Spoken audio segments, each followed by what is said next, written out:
When my feet grow heavy and my eyes go dim, hearing fades to whispers, I know your love can heal all my sin. Thank you that you're with me. You feel since I'm here within us. I know you will restore all things. I'll shine, you are my king. We bless your name and we welcome you on us. We bless your name and we welcome you on us. May our words be a sweet, sweet sound in your ears. May our words be a sweet, sweet sound in your ears.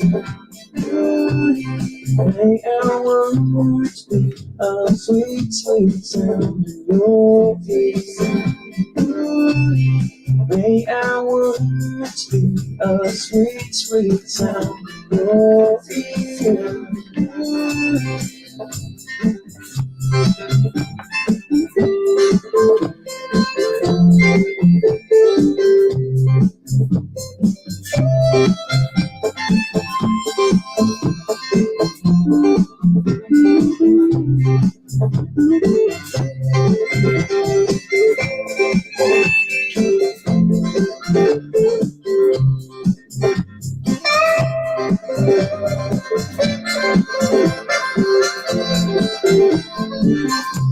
We bless your name and we welcome you to join us here.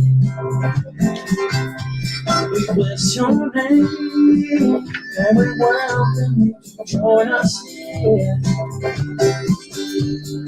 May our words be a sweet, sweet sound in your ears. May our words be a sweet, sweet sound in your ears. May our words be a sweet, sweet sound in your ears. May our words be a sweet, sweet sound in your ears.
Hear, O Yisrael, Yahuwah our Elohim. Yahuwah is one. And you shall love Yahuwah your Elohim with all your heart and with all your being and with all your might. And these words which I am commanding you today shall be in your heart, and you shall impress them upon your children, and shall speak of them when you sit in your house and when you walk by the way, and when you lie down and when you rise up, and shall bind them as a sign on your hand, and they shall be as frontlets between your eyes. and you shall write them on the doorposts of your house and on your gates. Hallelujah. Shabbat shalom, everybody. Glad you made it.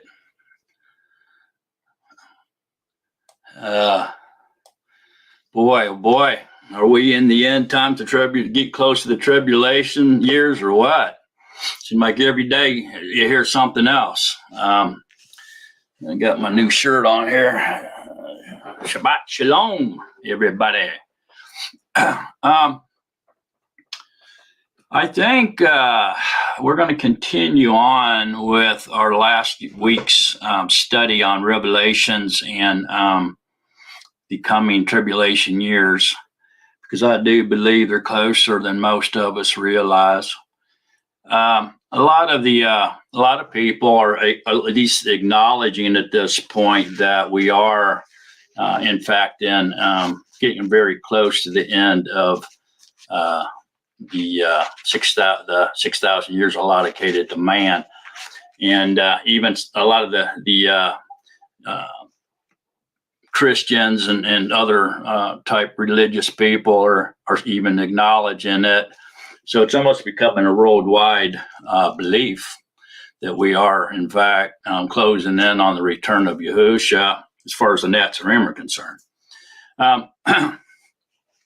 So it's not really a big secret, but it is imperative that we fully understand at least the prophecies given to us in Scripture about the tribulation years, and who the participants are going to be, and what nations will be here, what spirits of control will be here, what is basically going to happen when it all goes down, so we know when it's what's happening. We recognize it and act accordingly.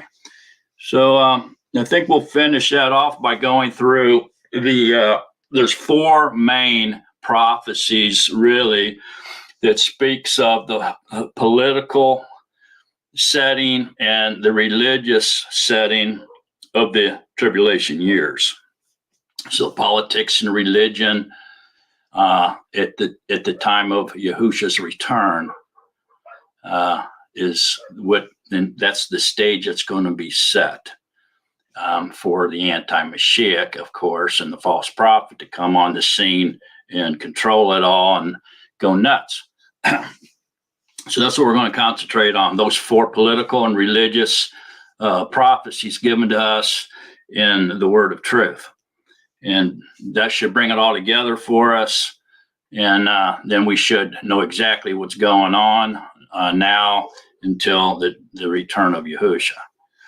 And I think it's vitally important really for the Netzarim to see that and to understand it, given in a clear perspective, not seeing something like it's in the fog and you can barely make it out. We're going to get rid of the fog and see it clearly. I think that's important for the Netzarim, really.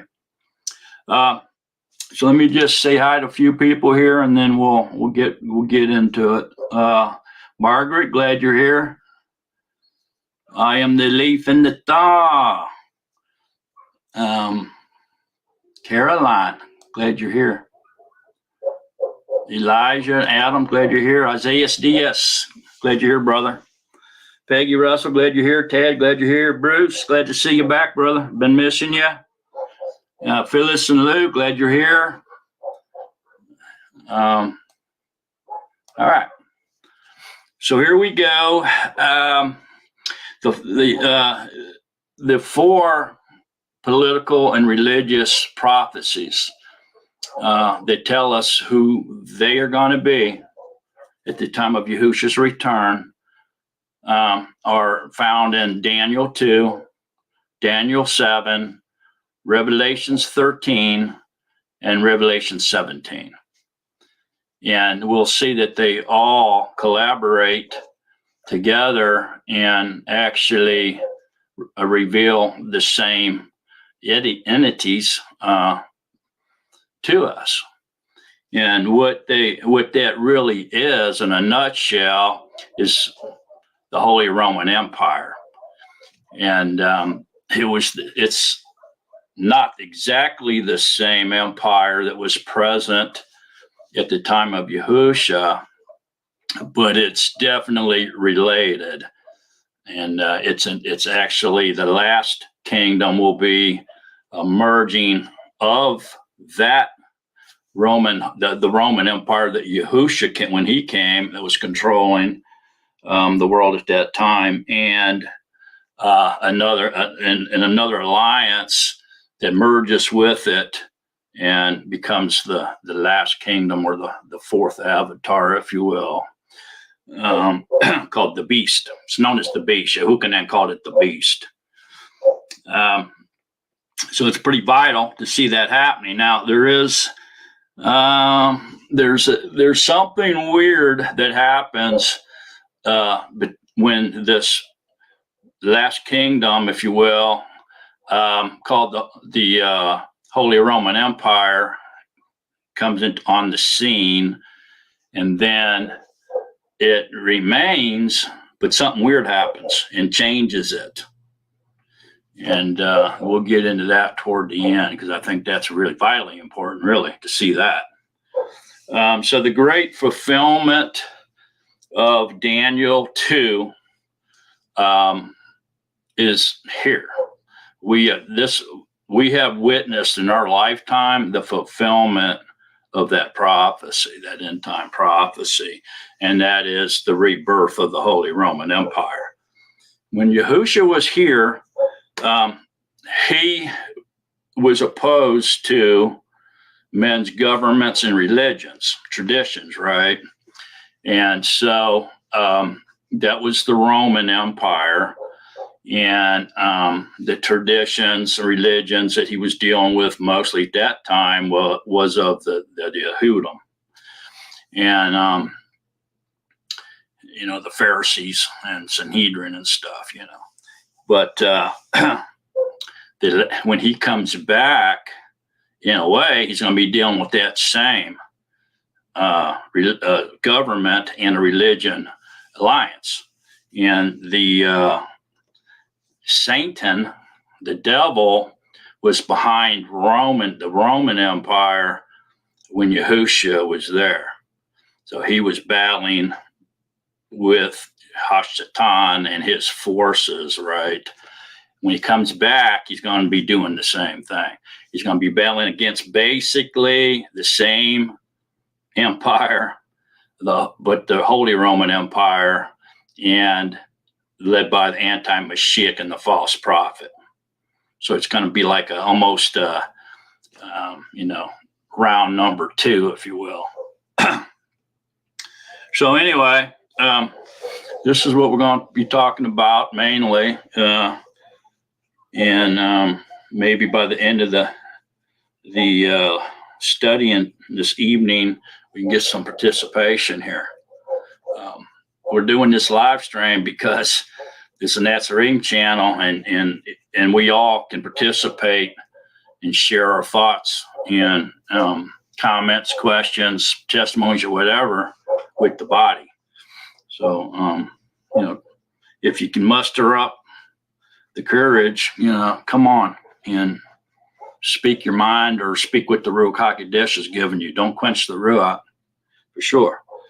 Okay, so Torah portion this evening, folks, in the BYNV, and of course, and we're going to read out of Daniel 12. Hi, Kobe, glad you're here, man. So Daniel 12 will start us off, and then we'll get deep into this end time beast, all right, and expose it as best we can to our ability. All right, so now at that time, Michael shall stand up. Michael is the Archangel Michael, okay? He's not Yahushua. I don't know why some, Christian denominations get that confused, but this is Michael the archangel. It's not Yahusha. Now at that time, Michael shall stand up, the great head who is standing over the sons of your people. So apparently he must be like the guardian angel of Yisrael, is what I take that to be.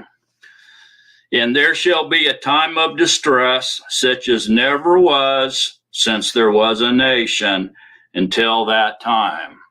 So it's going to be like nothing that's ever happened before. Hi, Matthew. Glad you made it, brother. I was hoping you'd be here.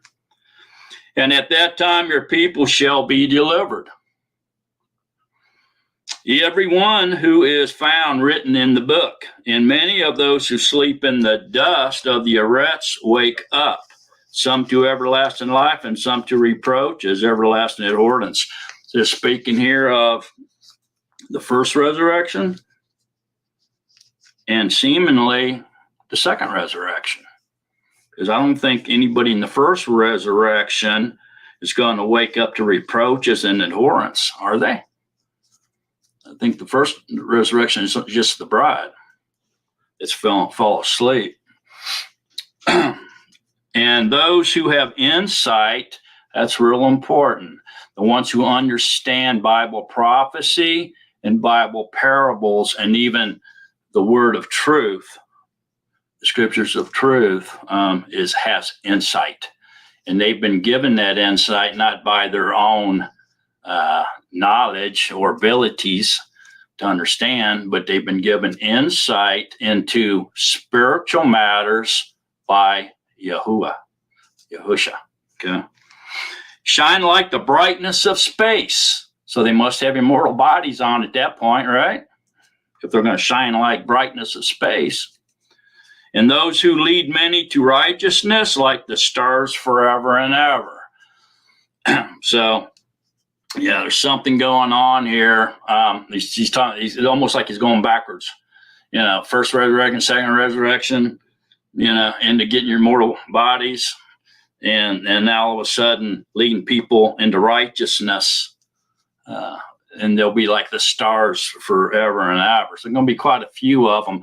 Matter of fact, if you read Revelations, where it talks about the spirits or the ruachs under the altar of the throne of Yahuwah, it says that there's so many of them with white robes on, which is immortality.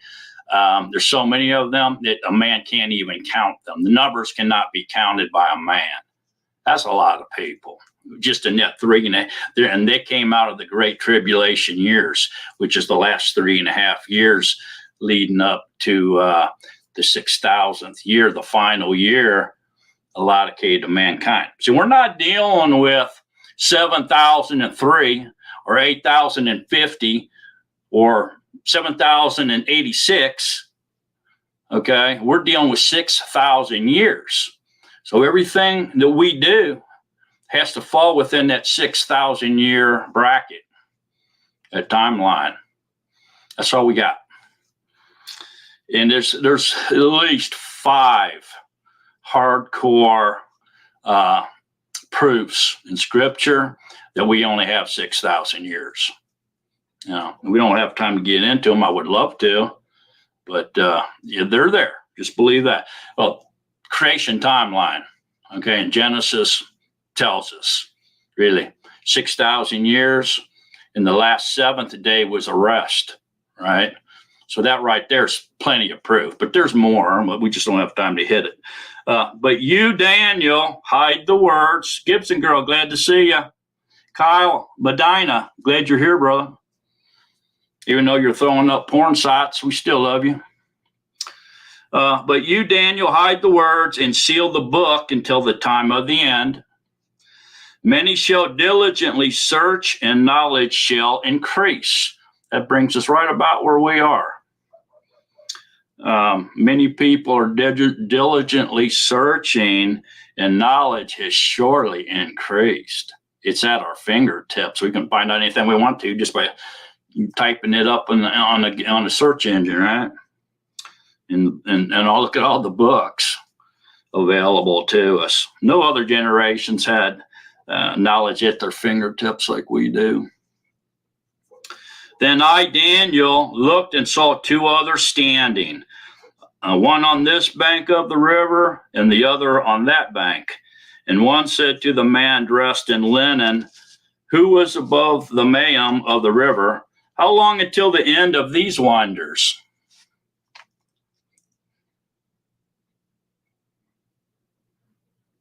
The time of the first day of creation. Time of the first day of creation, 7 days, Caroline. And after the 7 days was up, tradition says that Adam and Ku failed on the 10th day, 3 days after creation. So it could be from that point, or it could be from the 6th day when he actually created man. We had 6,000, or it could be from day one. That's only 5 literal days. So it's not going to make that big of a difference. But we are going to get into a little bit at the timeline and, coming down at the very end of this chapter, Caroline. So it's going to be really good. And I heard the man dressed in linen who was above the mayam of the river, and he held up his right hand and his left hand to the Shamayim and swore by him who lives forever that it would be for a time, times, and half a time. So how long until the end of these wonders? Time, times, and half a time. That's 3.5 years, or 1,290 days. Okay. And when they have ended scattering the power of the set apart people, isn't that interesting? Then all these shall be completed. The power of the set apart people scattered it. And I heard, but I did not understand. So I said, my master, what is the latter end of these matters? And he said, go, Daniel, for the words are hidden and sealed to the time of the end. So only the people in the time of the end can understand what's being said here. Why? Because hindsight's 20/20. That's why. Most of it's hindsight, except for the final 3.5. By the time we get to that point, it's going to be basically elementary to put it all together. And as we apply everything we have learned and was given by Yahuwah, and the 3.5 years comes and things start unfolding rapidly, we're going to recognize it and we'll know exactly what's going on. It may not be what we thought it was, but we will recognize it for what it is. Many shall be cleansed and made white and refined. But the wrong shall do wrong, and none of the wrong shall understand. So there's going to be a lot of people who do understand and have been cleaned up and refined, okay, which is the last Nazarene, because really everybody else is wrong, and they're not going to understand. They're living in too much of the delusion. They're in the delusion. How can they? Only the ones that are not in the delusion has been set apart from the world by Yahuwah, set up on the top shelf as a treasure possession. They're the only ones that's going to be able to understand. All right? And they're being cleansed and made white and refined. That's Nazarene. That's the last Nazarene, folks. And none of the wrong shall understand because they're in the delusion. But those who have insight shall understand. See?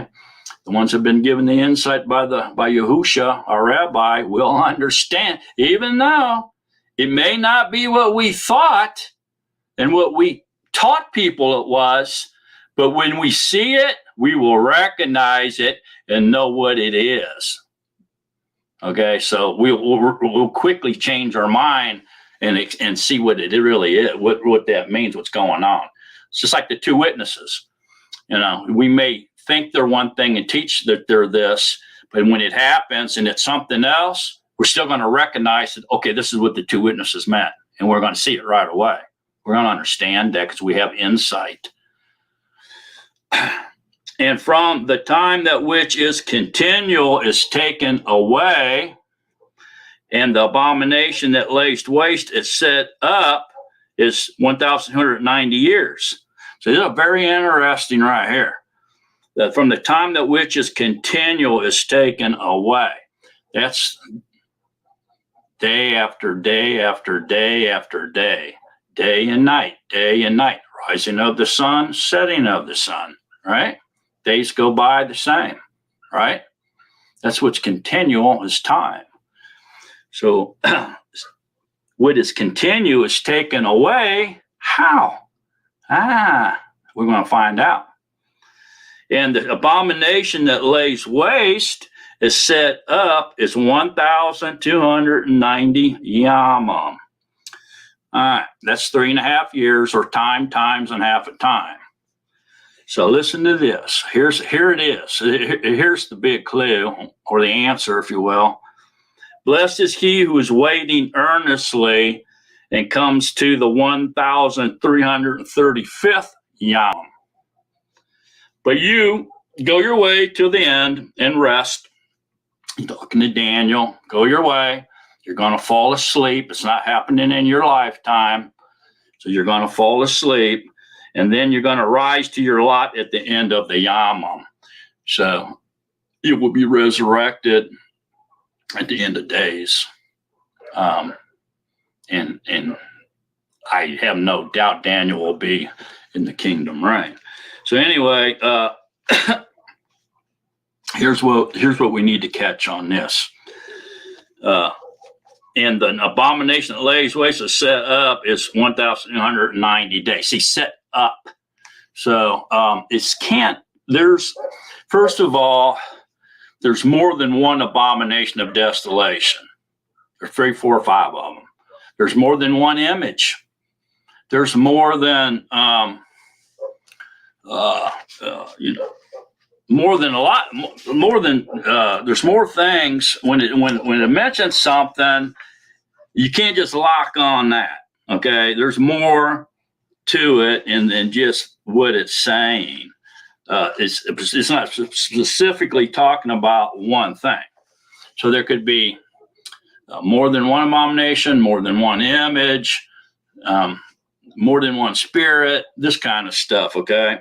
And so when we speak about these things, we could all be right what we're saying as long as we keep it in the right category or in the right context.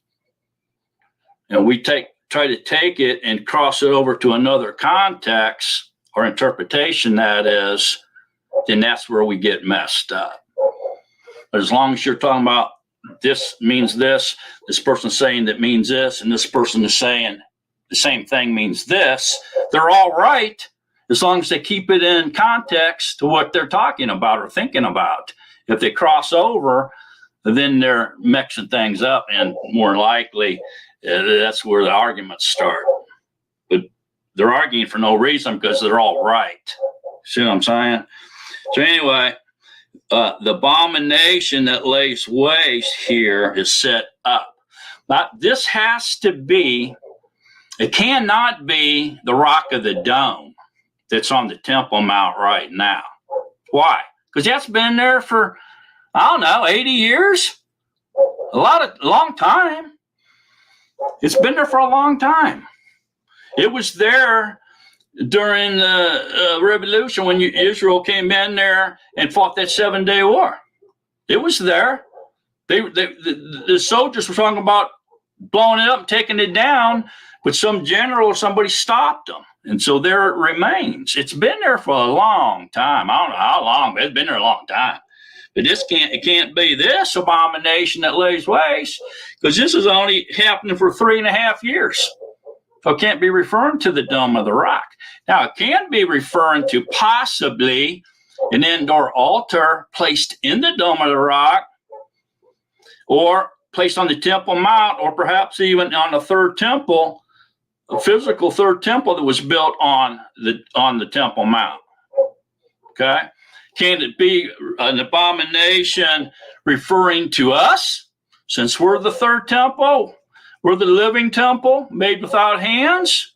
Yeah, in that context, it can apply to us by demon possession or false teachings, Christianity, worshiping a false name like the J-Man, calling on a false name and actually calling on Hashatan instead of Yahusha, the one living Elohim. Yeah, that's an abomination too, these ways, right? Because if that happens, guess what? Yahuwah ain't in there. So that means that's waste. That's wasted ground, man. It's demon possessed or whatever. So yeah, that can be an abomination, but in this context, it is not. You see what I'm saying now? Tony, glad you're here, bro. So this particular abomination that lays waste is set up for 3.5 years. All right, and set up. So this has to be referring to an altar of some sorts, or a temple on the mound, or a statue, or a cyborg, or a large screen television, something, all right, that's set up there for 3.5 years. All right, so anyway, what's continued is taken away. I mean, say this is allowed to happen for 3.5 years. That's the reign of this. That's the time Hashatan, the anti-Mashiach, the false prophet, have to reign over man and men's last kingdom. Men's governments, religions were created by man in order to rule over himself. That's his answer. His governments, religions are men's answer to all the problems. Now, we know they fail. They don't work. They never have worked. All they lead to is war, famine, and death. That's it. There's no solutions in men's governments and religions. So the final 3.5 years, which is going to be ruled by the Holy Roman Empire, the beast, the anti-Mashiach, and the false prophet, is the last 3.5 years that ends the 6,000 years given to man to rule over himself. All right? Now, get this. Blessed is he who is waiting earnestly comes to the 1,335 years or days. So if men only has the final, the anti-Mashiach's kingdom is the final 3.5 years, 1,190 days, then why is this saying that it's 1,335 days? Is that a contradiction? No, it is not. So what is it pointing to? What it means is the Mashiach, the anti-Mashiach's reign, the last reign of mankind, okay, actually ends 1,335 days. That's the 6,000th year. That hits the 6,000th year given to man. So we go back to 1,290 days. What's that? That's the days that Yahuwah has shortened for the sake of the elect.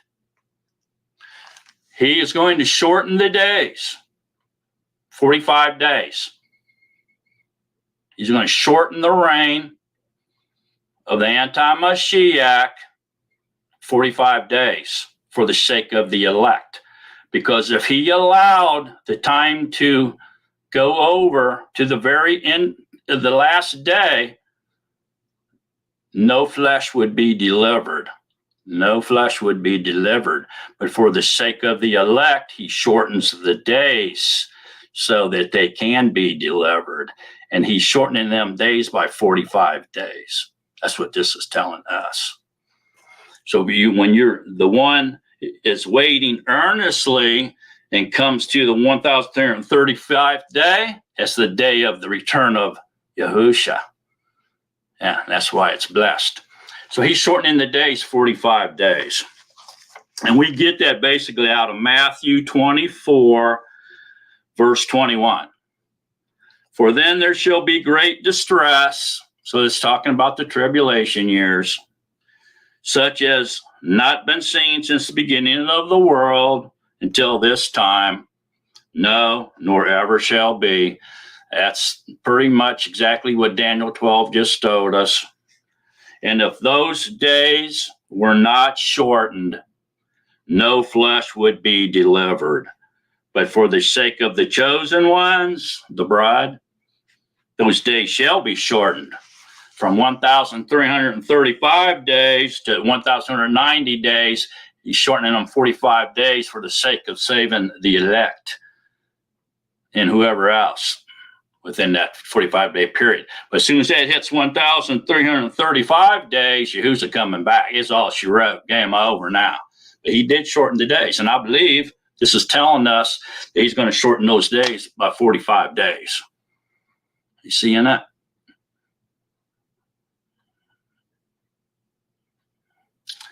Okay. If it doesn't mean that, then what does it mean? It doesn't make any other sense. I mean, how do you apply that to anything else but that? So anyway, just jump over to Daniel 2. We were on there last week, so we're not going to spend a whole lot of time on Daniel 2, but there's just a couple highlights, and then we'll move on to Daniel 7. The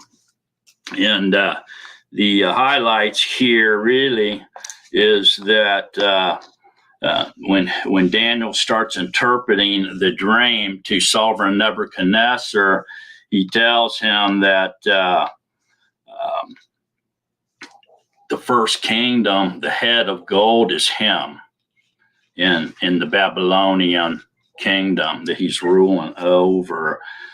And it says that for the Elohim of the Shemayim has given you a reign, power, and strength and preciousness, and wherever the children of men dwell, or the beasts of the field and the birds of the Shemayim, he has given them into your hand, and he has made you ruler over them. All you are the head of gold. So this is implying, based on the sixth day of creation, when he made man, it's given us confirmation that he's predicting or prophesying to us that the anti-Mashiach will come on the world stage on the 6,000th year, the sixth millennium. If you read in Genesis the sixth day and read this, you'll see it's saying the exact same thing. And so this is confirmation that Yahuwah was actually prophesying to us when the anti-Mashiach would come and when the last tribulation years would come under his rule. So that's real important to understand that. And then when we go down to verse 44, and then the Yamam of these sovereigns. What sovereigns? You know what I mean? That pops in your mind right away, right? And then the Yamam of these sovereigns, the Elohim of the Shemayim, shall set up a reign which shall never be destroyed, nor the reign pass on to other people. It crushes and puts an end to all these reigns, and it shall stand forever. So here, he's confirming again in this dream, Yahuwah is, okay, that when these sovereigns, and we got to say, what sovereigns, man? When they're here, their reign's going to be destroyed.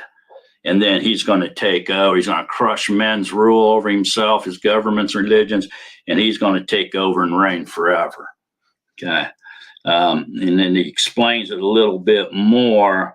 And when he said, and you saw the stone was cut out of the mountain without hands, and it crushed the iron, the bronze, the clay, the silver, and the gold. And the great Elohim had made known to the sovereign what shall be after this, and the dream is true, and its interpretation is trustworthy.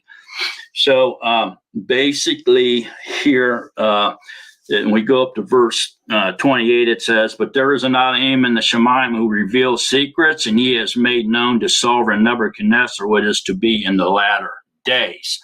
So here we know this is speaking of the latter days. So what's going on here is Yahuwah's revealing to us that the first kingdom, the head goat, Babylon, Nebuchadnezzar's kingdom, represents the sixth day of creation, which points all to is prophesying secretly of the anti-Mashiach's reign in the last kingdom. And that is the feet and toes of iron and clay, right? So this last kingdom is going to be like the first kingdom. It's going to be like Babylon. See, so in this essence, the kings that he's talking about here in the days of these sovereigns or these kings, these are 10 kings symbolized by the 10 toes. All right. And which we will find out later on is exactly the same 10 kings that's represented or symbolized by 10 horns. Okay. And so by him, Yahuwah, giving us this insight that the first kingdom of Babylon under Nebuchadnezzar and then his son, it didn't end, his son took over, right? And so then it went into the silver, right? But that first kingdom and that last kingdom are representing the anti-Mashiach's reign.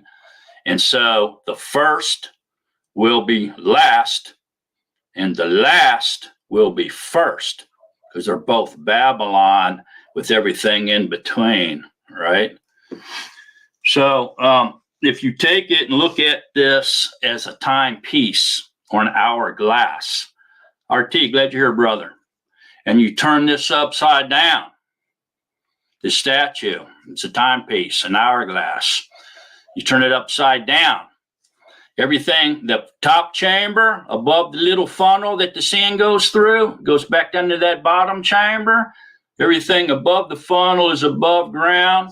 Everything below that funnel is under the ground. So when you turn it upside down, the gold dust starts trickling through the funnel into the bottom chamber, which is Sheol, or the grave. That's gone.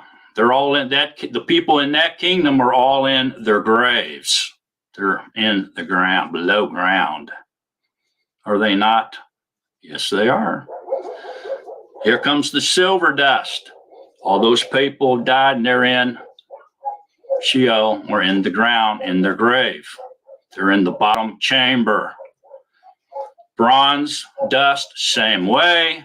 The steel dust, same way. They're all in the bottom chamber. They're in the ground. They're in their graves. Brings us to the kingdom of iron mingled with clay.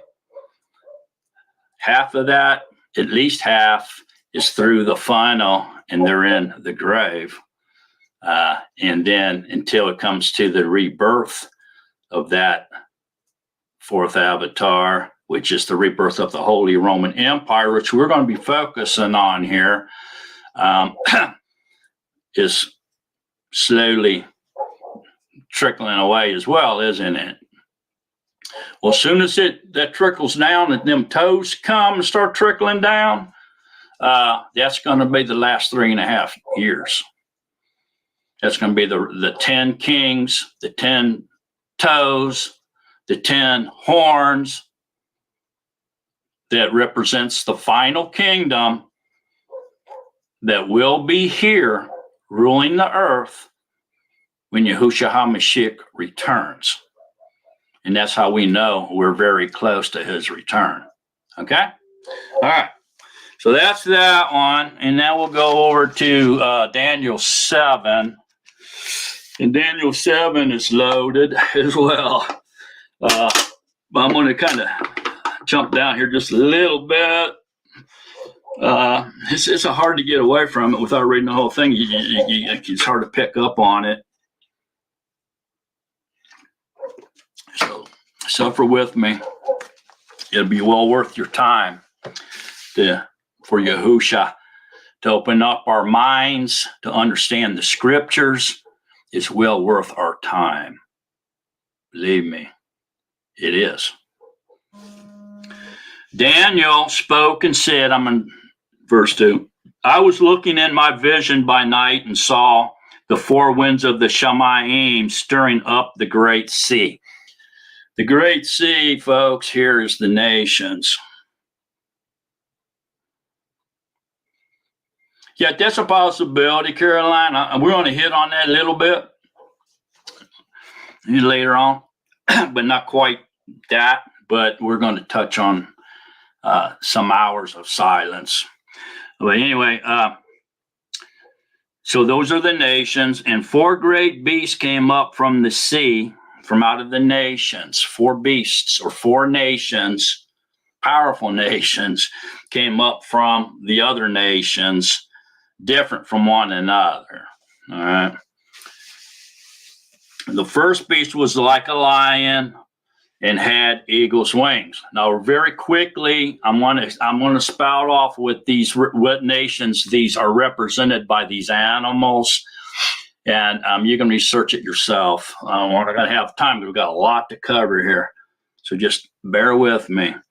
The first beast was like a lion. That's Great Britain. This is the lion, and had eagle's wings.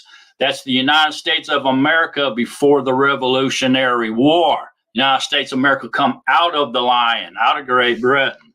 I was looking until its wings were plucked off. This is the Revolutionary War. This is when the United States broke away from the lion and became its own nation. And it was lifted up from the arrest and made to stand on 2 feet like a man, and it was given a man's heart. This is Uncle Sam. United States of America has first began that was the eagle, and it adopted another image of a man and called him Uncle Sam. So we have 2 images describing us in the scriptures here. And see another beast, the second, like a bear. The bear is Russia, or Gog and Magog. Okay? And it was raised up on one side and had 3 ribs in its mouth between its teeth. Teeth in scriptural prophecy means strength, military strength, usually. Okay? Military power. And so 3 allies of its closest allies, maybe, probably, now, it could be the ones that are over there in their pack, but maybe there's 5 countries that border Russia from the NATO organization or the European Union. There's 5 bordering members, and maybe 3 of the most loyal to Russia may be these 3 ribs. It's hard to say. But whoever they are, they have, they're in their teeth, so they're using them to increase their military might or their authority with. And they said this to it, arise, devour much flesh. So there's going to be, Russia's already devoured much flesh, but they're going to devour much more of the bear. And they're communists too, right? And this I looked and I saw another like a leopard. The leopard is Germany. Most unknowing to most people, the Roman Empire was not controlled by Italy. It was controlled by German states, and mostly centered around Belgium. That's why the European Union headquarters is in Belgium, because the Roman Empire was mainly from the Germanic states, Austria, Germany, France. France are the Franks. Those German descendants. They're really Germans. Okay, so that's why we have pictures of the Pope hanging out with Hitler during World War II, because the Germans are really was the power and the source of the Roman Empire. We're going to get into that. So, anyways, the leopard is German, and it has to be. Okay, because that's who ran the show. All right, which had on its back 4 wings of a bird. Now that's a little sketchy, but possibly this could be referring to Belgium and France. Okay, look at up yourself. But I'm not saying it is, but since they were part of the first Roman Empire, I believe it is. Belgium and France. Okay, and that's the four wings of a bird on the back of the German states, if you will. Okay. The beast also had four heads, which are the four Reichs of the German Empire, right? The First Reich, Second Reich, Third Reich. It was Hitler. Now the Fourth Reich, where they came back together.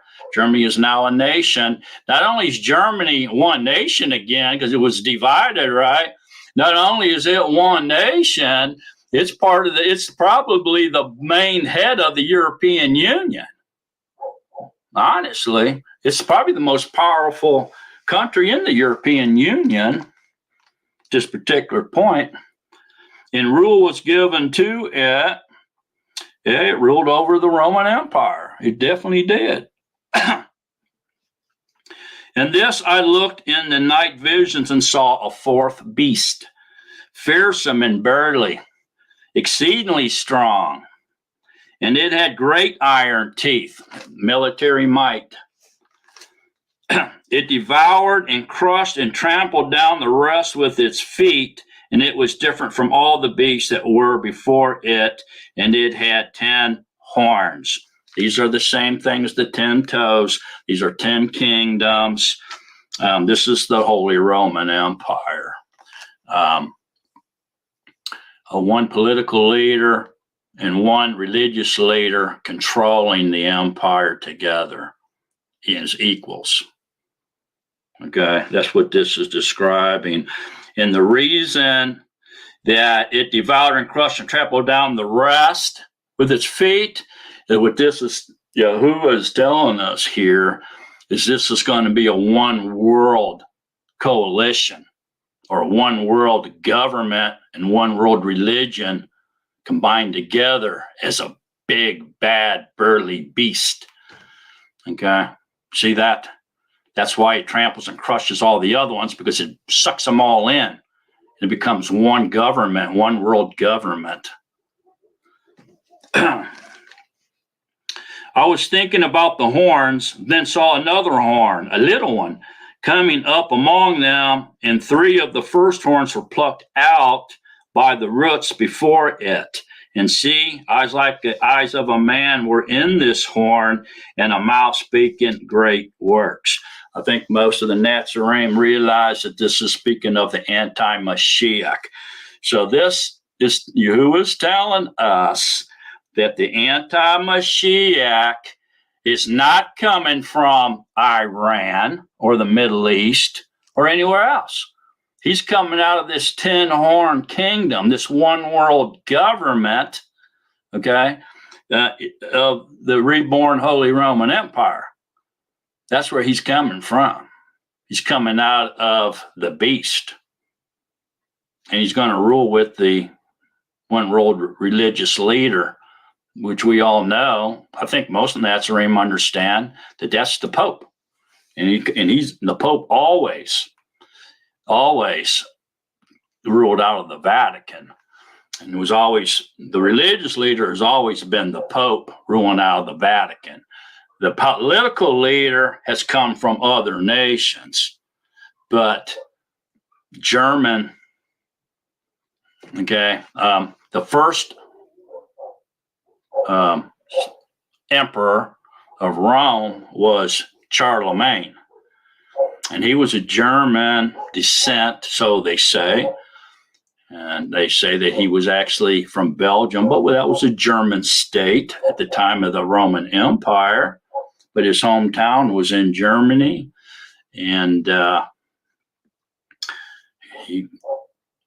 Pope Leo III crowned Charlemagne as emperor of Rome. And when he did that, that began the Holy Roman Empire. It went from the Roman Empire to the Holy Roman Empire, and it was led by 2 leaders. The political leader and the religious leader together controlled that Holy Roman Empire, which is the feet of iron mixed with clay, mingled with clay. I was looking until thrones were set up, and the Ancient of Days was seated. Well, the Ancient of Days is no doubt Yahuwah. His robe was white as snow, and the hair of his head was like clean wool. His throne was flames of fire. Its wheels, burning fire. A stream of fire was flowing and coming forth from his presence, and 1,000 thousands served him. And 10,000 times 10,000 stood before him.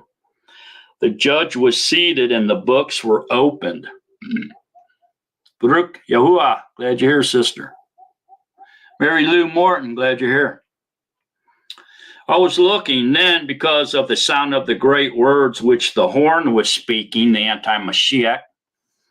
I was looking until the beast was slain and its body destroyed and given to the burning fire. And the rest of the beasts had their rule taken away, but the lengthening of life was given to them for a season and a time. So the beast is men's government. That's the one world government. Okay, that's Yehukanan called it the beast, and that's another thing. There's more than one beast.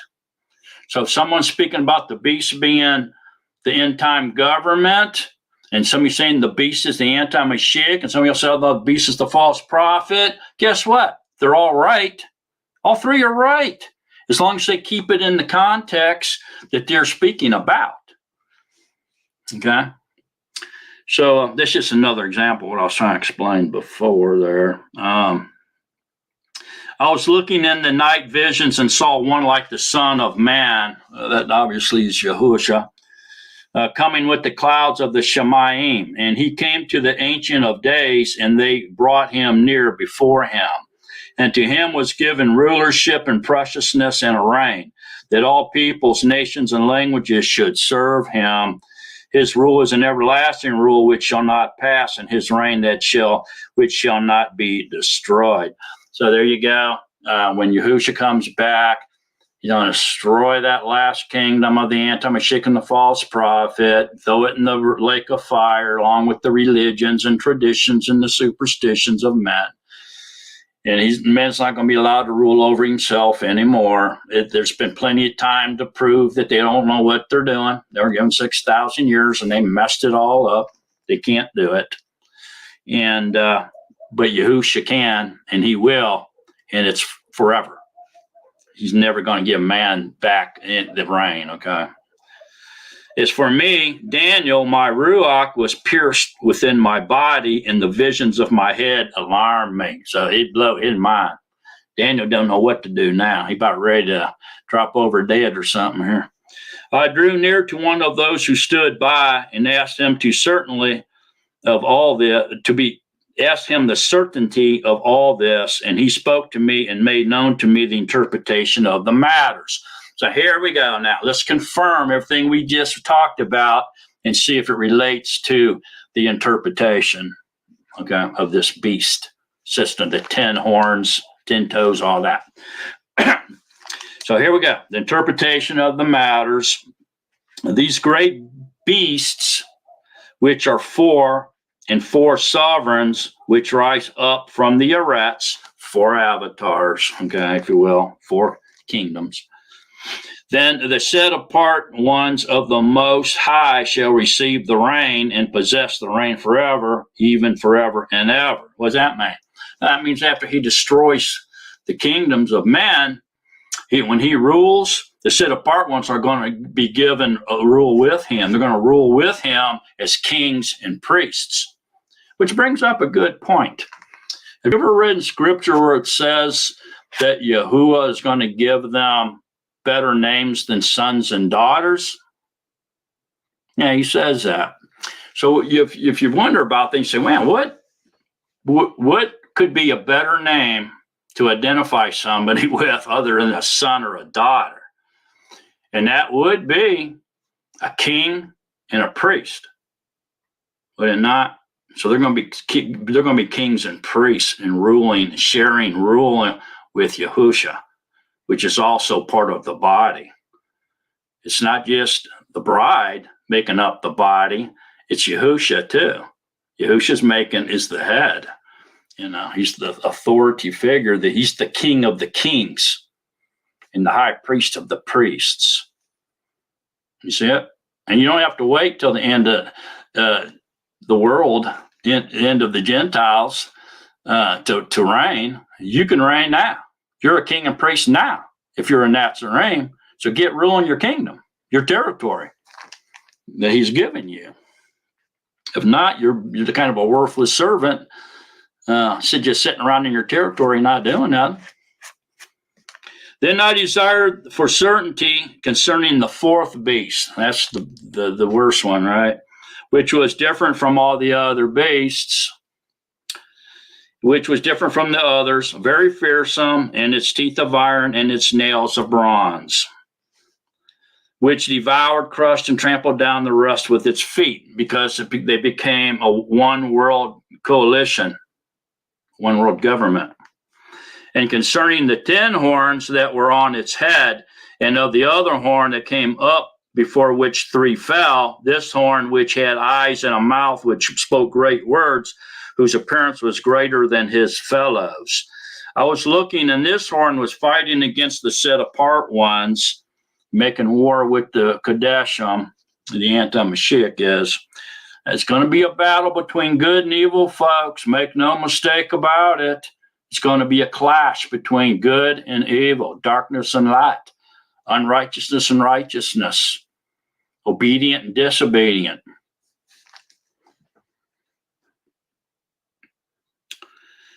And I was looking, this horn was fighting against the set apart Kadeshim and was prevailing against them. The anti was winning.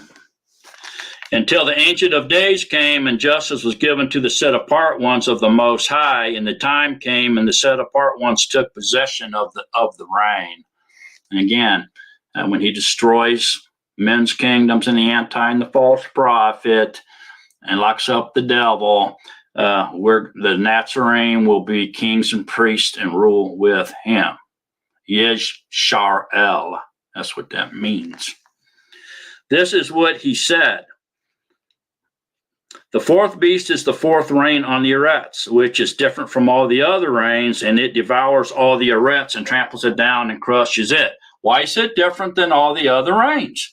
Because it's one coalition. It's a one world government. That's why. It's no longer a bunch of separate little nations.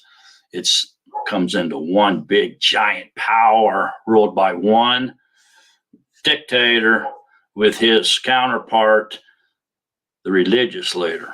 So the Roman Empire, the Holy Roman Empire, has always been like that, folks. From day one till the last day, it's going to be that way. There's one political leader and one religious leader controlling the one kingdom or the one empire. That's their dream, and that's what they're trying to accomplish ever since they lost control. So anyway, and the 10 horns are 10 sovereigns from the reign. They shall rise, and another shall rise after them, and it is different from the first ones, and it humbles 3 sovereigns. And it speaks words against the Most High, and it wears out the set apart ones of the Most High, and it intends to change the appointed times of Yahuwah and the Torah. And they are given into its hand for a time and times and half a time. So there's confirmation. This reign's only going to last 3.5 years. Hi, Ben. Glad you're here. Been missing you. I remember you. 3.5 years and a half years is all he's getting, right? And those days are going to be shortened by Yahuwah for the sake of the elect. By 45 days is what I believe. But anyway, why is he going to do that? Why do you think Yahusha is going to shorten the days for the sake of the elect? I'd say because of their efforts in the works in his kingdom, for his kingdom, or in the harvest. And he recognizes in their works, he has compassion on them and cuts the days short so that their works are not done in vain. Okay, so there's a reward for their working of the harvest, increasing his kingdom, and that's shortening the days and giving them deliverance. Because it says if he didn't shorten them days, no flesh would be delivered. None. That's how scarcity that we're going to be delivered is by the skin of our teeth. You better believe that.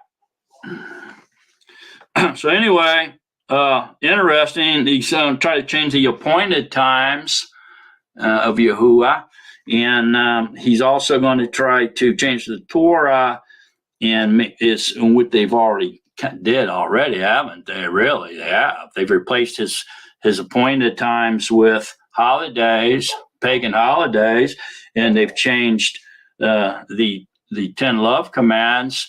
They took away the do not bow to images one. They changed that. They split the do not covet and make two out of it, and they also changed the fourth one, and say you don't have to rest on Yahuwah's Shabbat anymore. And so in a way, they've already tampered with those, but it sounds like the anti is going to even profane them even further here. Is what it sounds like. Maybe replace them with the Noahic laws. That's a good possibility.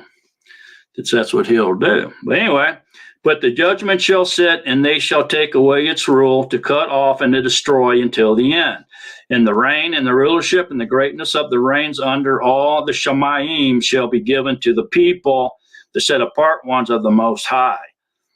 Isn't that interesting? His reign is an everlasting reign, and all rulerships shall serve and obey him. This is the end of the matters. For me, Daniel, my thoughts greatly alarmed me, and my color changed, and I kept the matter in my heart. So it blew his mind. So there we go. Great confirmation with Daniel 2 there. And so now we got Revelations 13. And we went over that a few weeks back, so we're not going to read the whole thing, but I do want to read the first 4 verses because it pertains to the rebirth of the Holy Roman Empire as well. So let's get a look at that real quick. It says, and I stood on the sand of the sea, and I saw a behemoth coming up out of the sea, having 7 heads and 10 horns. And on his horns 10 crowns, and on his heads names of blasphemy. And the behemoth I saw was like a leopard, and his feet were like the feet of a bear, Germany and Russia, and his mouth was like the mouth of a lion, Great Britain.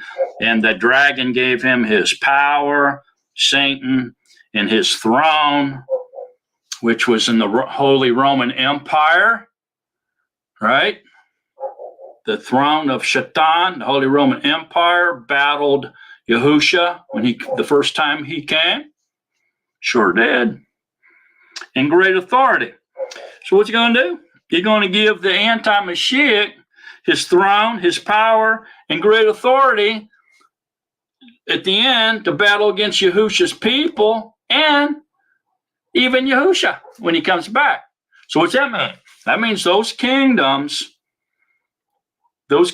are going to be on this planet when Yahusha comes back, and they're going to resist him and war with him, along with the anti, in his coalition. So, that's craziness, really. And I saw one of his heads as having been slain to death, and his deadly wound was healed.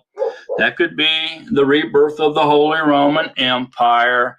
That could be the rebirth of Germany when it was split in World War II.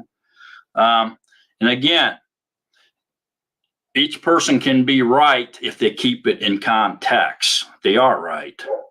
See what I'm saying? So it can mean more than one thing. But in this particular case, I think it's talking about the Holy Roman Empire, because it was split, in more than one way, actually. It was the political alliance was split, and the religious alliance was split. Was it not? Yeah, it was. The Catholics split. Rome, the Pope took over the Rome, the West, and then the Patriarch took over the East. The Russian Orthodox Catholics, the Patriarchs, took over the East. And also, it split when Martin Luther doing his reform, and the protesters, all the little harlots, ran away from home and protested against its parent, its mother church, the Vatican, and went out and ran away from home and started their own homes. So that was a big split as well. And the political people split from the religious people and told the Pope, we're not listening to you anymore. We're not going to wait for you to come and crown us emperor. We don't want you to do that anymore. We're going to take control. If we're the emperor, we're the emperor. Ain't got nothing to do with you. Go rule your religious kingdom. We're ruling ours. So there was another split. See what I'm saying? And all the Arets marveled after the beast. All the Arets marveled after the beast, the one world government, the anti-Mashiach, the false prophet, are all called beasts by Yahuchanan. So everybody's correct who the beast is, as long as they're keeping it in context. All right? And they worship the dragon who gave authority to the behemoth. So this could also mean the anti-Mashiach, because up here it just said the dragon gave him his power, throne, and great authority to him, because the dragon was the one wielding all that and sitting on that throne of the Holy Roman Empire when, or the Roman Empire, I should say, when Yahusha came. So now on this rebirth of this Holy Roman Empire, he's given the same power and throne and great authority. So he's coming out of the Holy Roman Empire alliance between the political and the religious leader. That's what it's telling us. So that's where he's coming from, man. He ain't coming out of the Middle East or Iran or anywhere like that. I mean, I know a lot of people think he's a Muslim, but he ain't. He's going to be coming out of the Roman Empire, whatever it is, German, Italian, whatever. But for sure, the religious leader is going to be coming out of the Vatican, because he always has. And they worship the dragon who gave authority to the behemoth, and they worship the beast, saying, who is like the beast, who is able to fight with him. So here I believe it's talking, the behemoth may be the empire, and then the beast, the anti-Mashiach himself. Okay, so there you go. That describes the Holy Roman Empire, the last kingdom that's going to be on the earth at the time of Yahusha's return. And now it brings us to Revelation 17, which is just power-packed, really. It's power-packed. Hes Minkron, glad you are here, even though you're putting porn on our Netzarim community site. We still love you, man. All right, Revelation 17.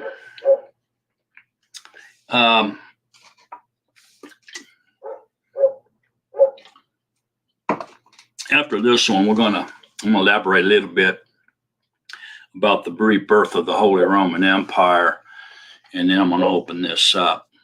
So if y'all are able to come on, I would appreciate some participation. And one of the 7 messengers who had the 7 bowls came and spoke with me, saying to him, come, I shall show you the judgment of the great whore sitting on many waters. I don't have time to explain all this, but I'm just going to throw it out there, and y'all can research it yourself. But the great whore's the Vatican, the religious leader of the end time, one world government, and sitting on many waters. Of obviously, waters is nations, and on many nations.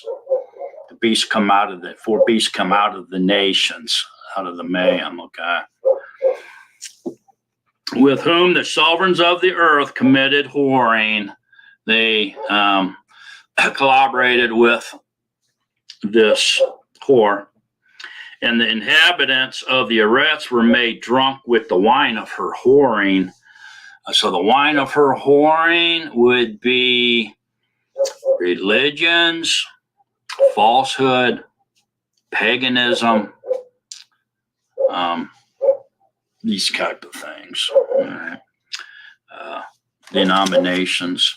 Any type of religion is not a relationship.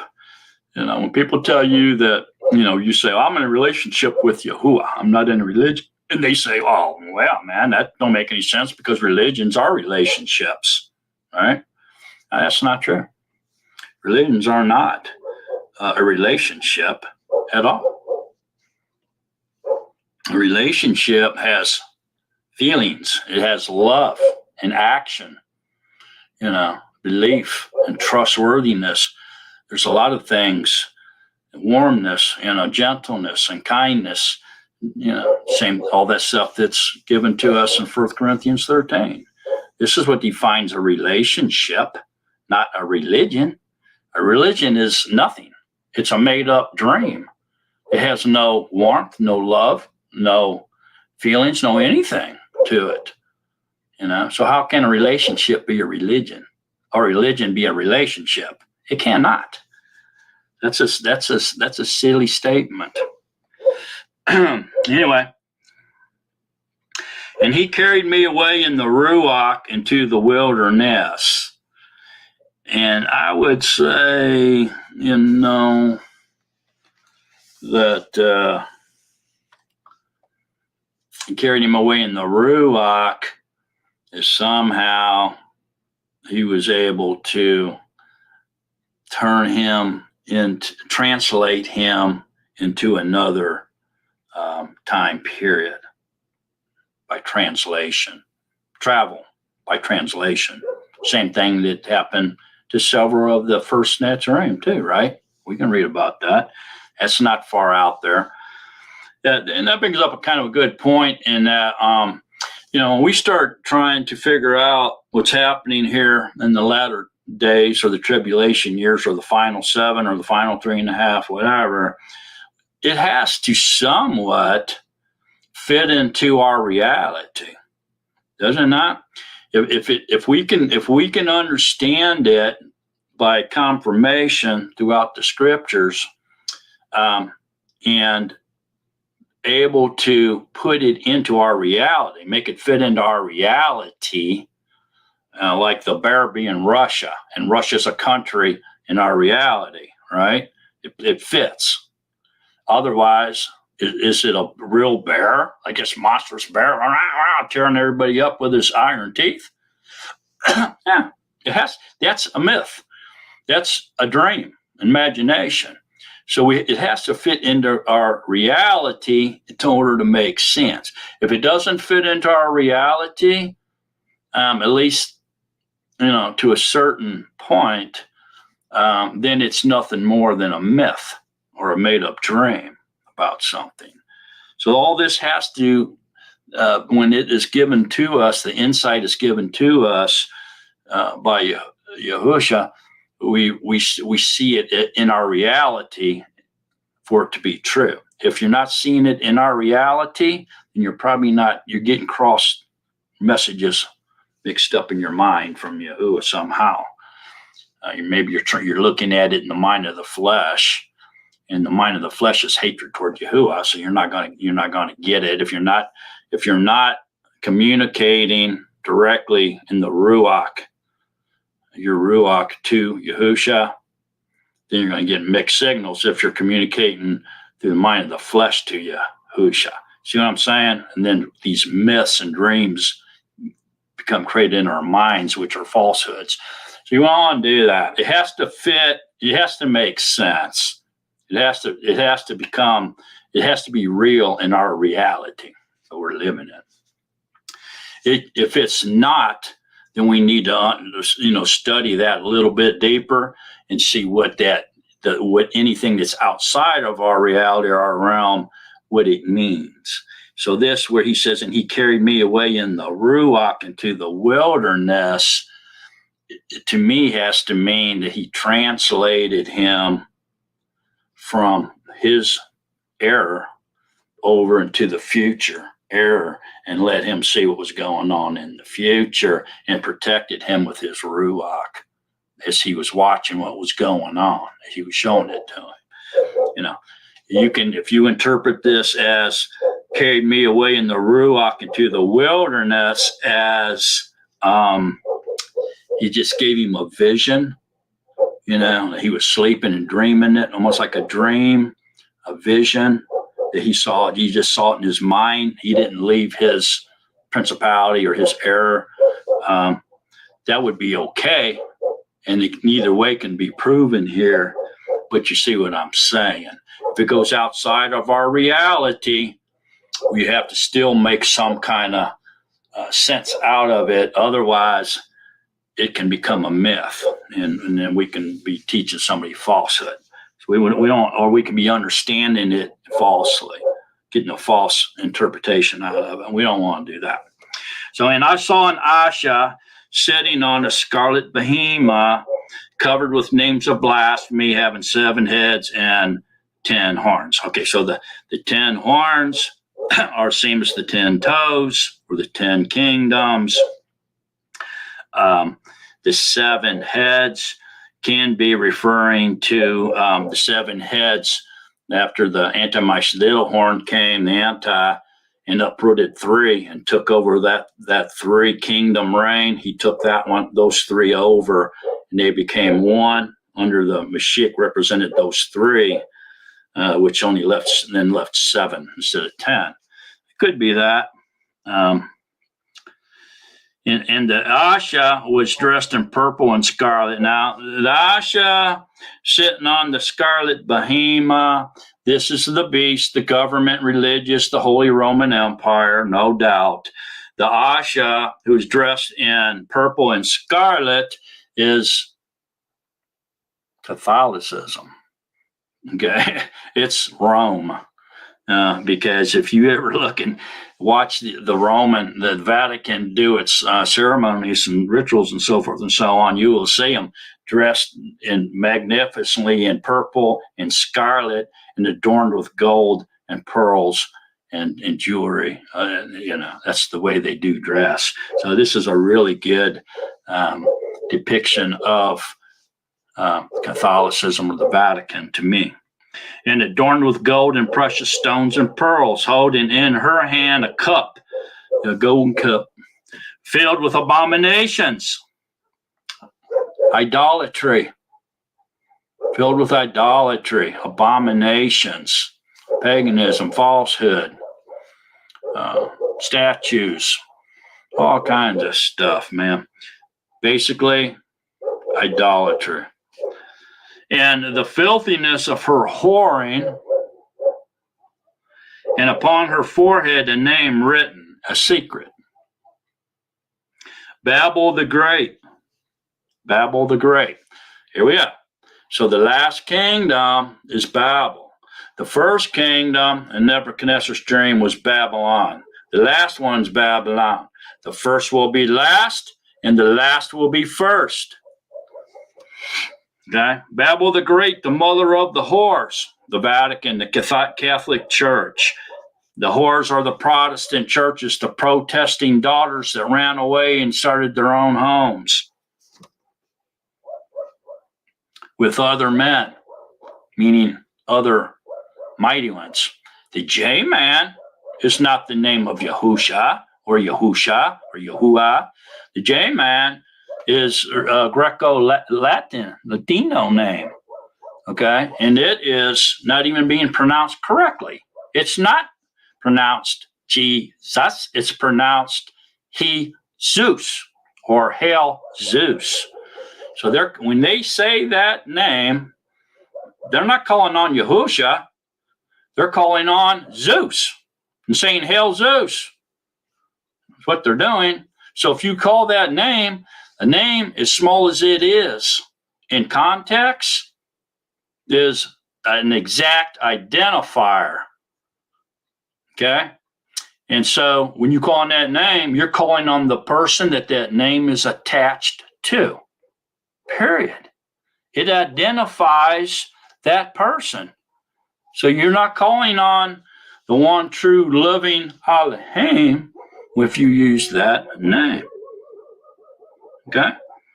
And so the whore, the abominations of the Arets. Idolatry. Anything to do with idolatry, and the most all sin is idolatry in one form or the another, because it has nothing to do with the worship of Yahuwah. And I saw the Asha drunk with the blood of the Kadeshim, the set apart ones, and with the blood of the witnesses of Yahuwah, the prophets, all right, possibly even the two witnesses. And having seen her, I marveled, greatly marveled. And the messenger said to me, why did you marvel? Let me explain to you the secret of the Asha and the Behemah she rides, which has the 7 heads and the 10 horns. Now here we go. We're going to get an interpretation and explanation from a messenger to see if we're correct on our assumptions. So here we go. Let's see what the scripture says it is. Let's see if it correlates with what we just said.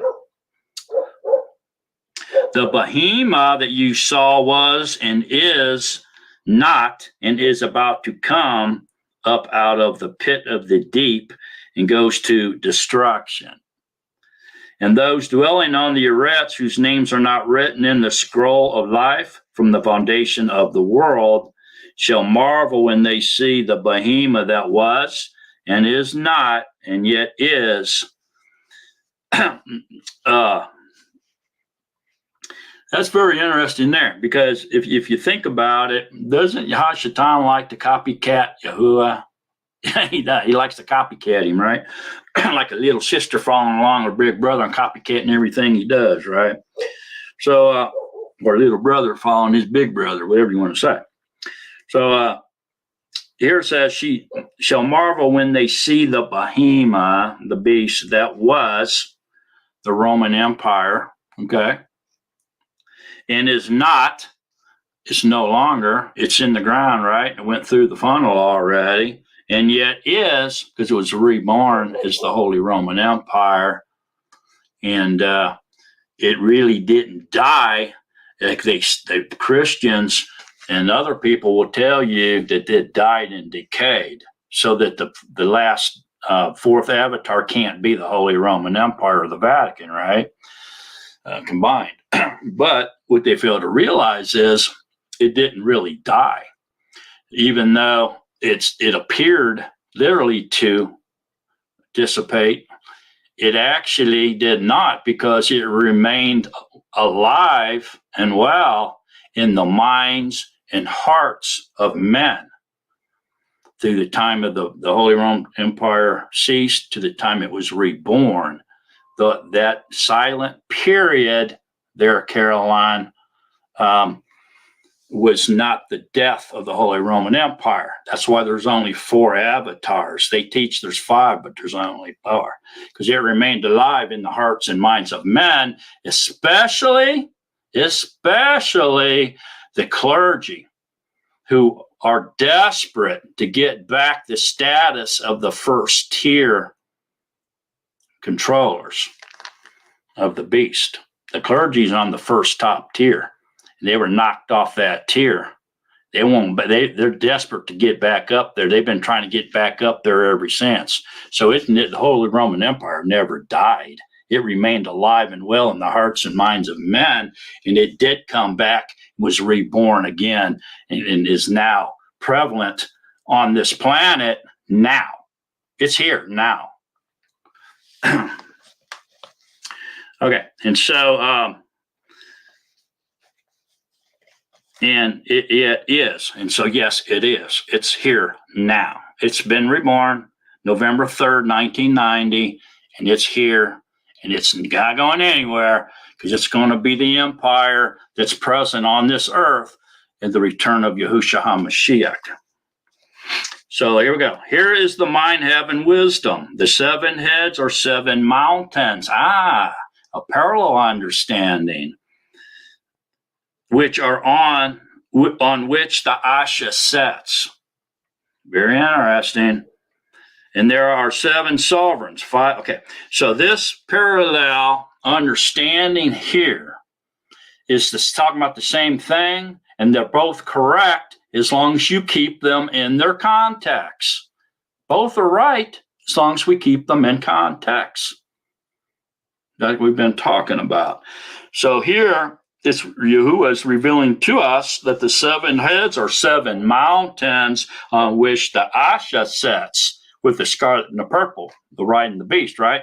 So this is, he's telling us this is the Vatican City, because the Vatican sits on 7, Rome, sits on 7 hills. Okay, the Vatican sits on the hill that used to be the dump in the graveyard of Rome. And they drained that swamp. The graves were real shallow. They would see dogs up there eating on the remains and everything, and they cleaned it all out, drained it, and they built the Vatican on there. And the vaults, the tunnels and everything under the Vatican, some of the walls are lined with the bones of those people that was buried on that mountain, the trash heap of Rome. That's why they call it, named it after dogs, right? Anyway, and there are 7 sovereigns. 5 have fallen and 1 is. Okay, so now this is going back to another parallel understanding. It's not contradicting it. They're both correct. It's just putting it in another context or a parallel understanding so that we can understand more, a deeper, advanced insight given by Yahuwah to us. And there are 7 sovereigns. 5 have fallen and 1 is. So 5 have died. 5 have went through the timepiece, the hourglass, and are in Sheol, or the grave. And 1 is, 1 remains, and the other has not yet come. And when he comes, he has to remain a little while. So here in this parallel understanding of the 7 mountains, the 7 kingdoms or whatever, 7 heads, we got to make it, this is what I mean by this has to make sense in our reality, or it can easily turn into a myth or a falsehood, right? Or false teaching. So the only thing to me, and somebody may have a different understanding of this. I'm not right on any of all of this. In matter of fact, I may be wrong on most of it. Okay, but I'm definitely speaking as a man without knowledge, except for what the Yahusha is speaking through me to you about, is that I think, in my opinion, that there are 7 sovereigns and 5 have fallen, means the first 5 of the Holy Roman Empire, starting with Nebuchadnezzar, the statue deal.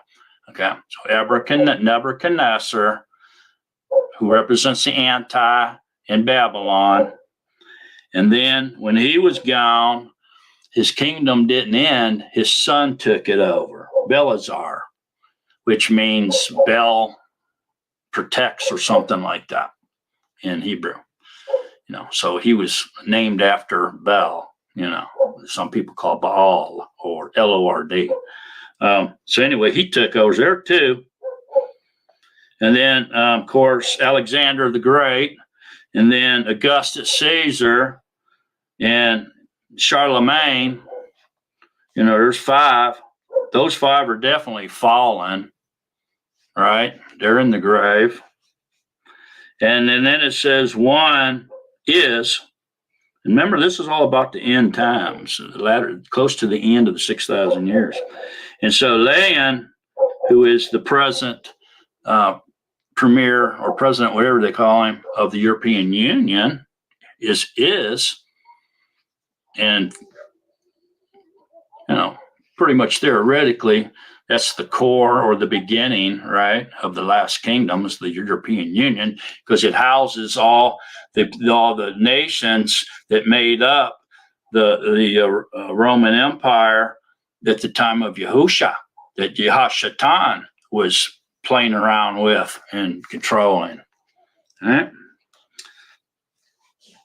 And so, and then it says that, and so that he has, and then has not yet come, would be obviously the anti-Mashiach.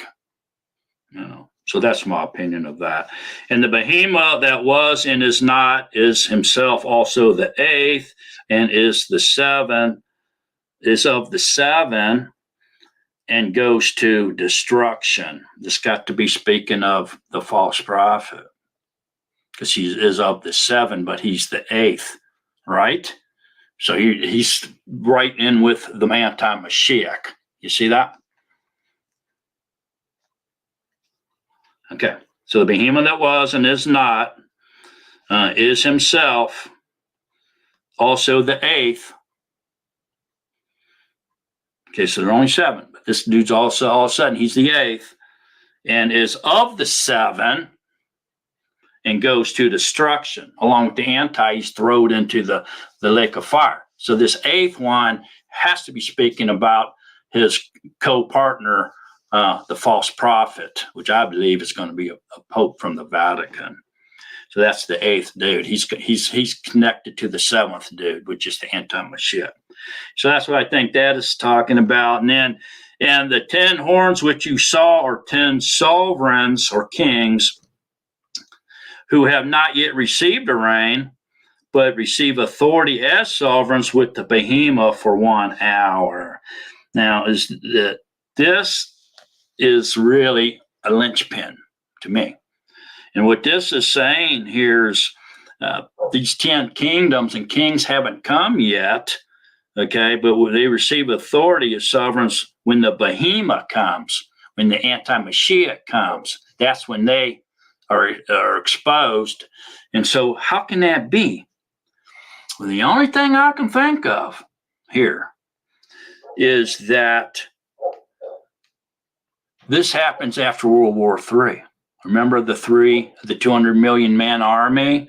They dry up the Euphrates River, they come across and wipe out a third of mankind dies because it goes nuclear, biological, and chemical. We learned that through the trumpets and the seals, right?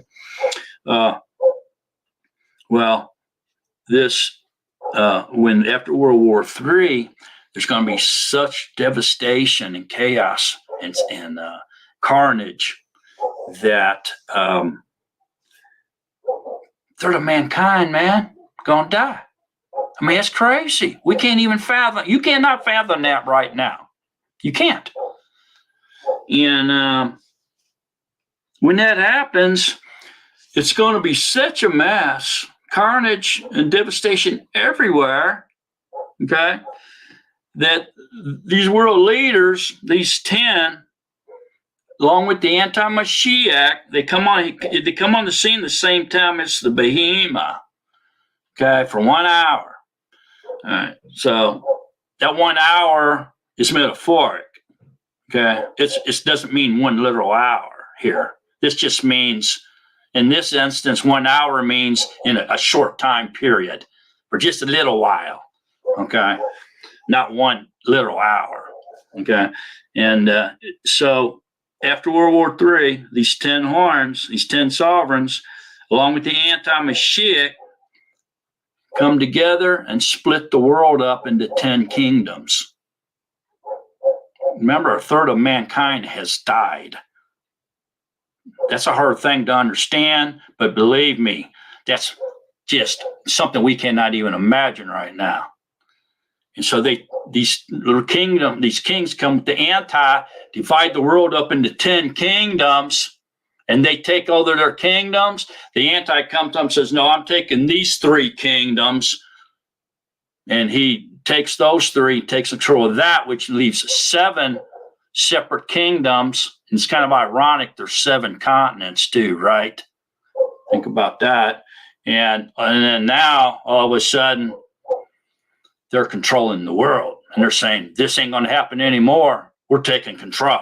We're going to divide the world up into 10 kingdoms. The Antichrist going to come in and say, I'm taking 3 for myself. Now it's going to be 7 kingdoms, and they're going to rule for a little while. So I think this has to happen after World War III. Okay? And it has to happen prior to 3.5 years, because Yahuwah has given the anti-Mashiach and the false prophet 3.5 years to rule.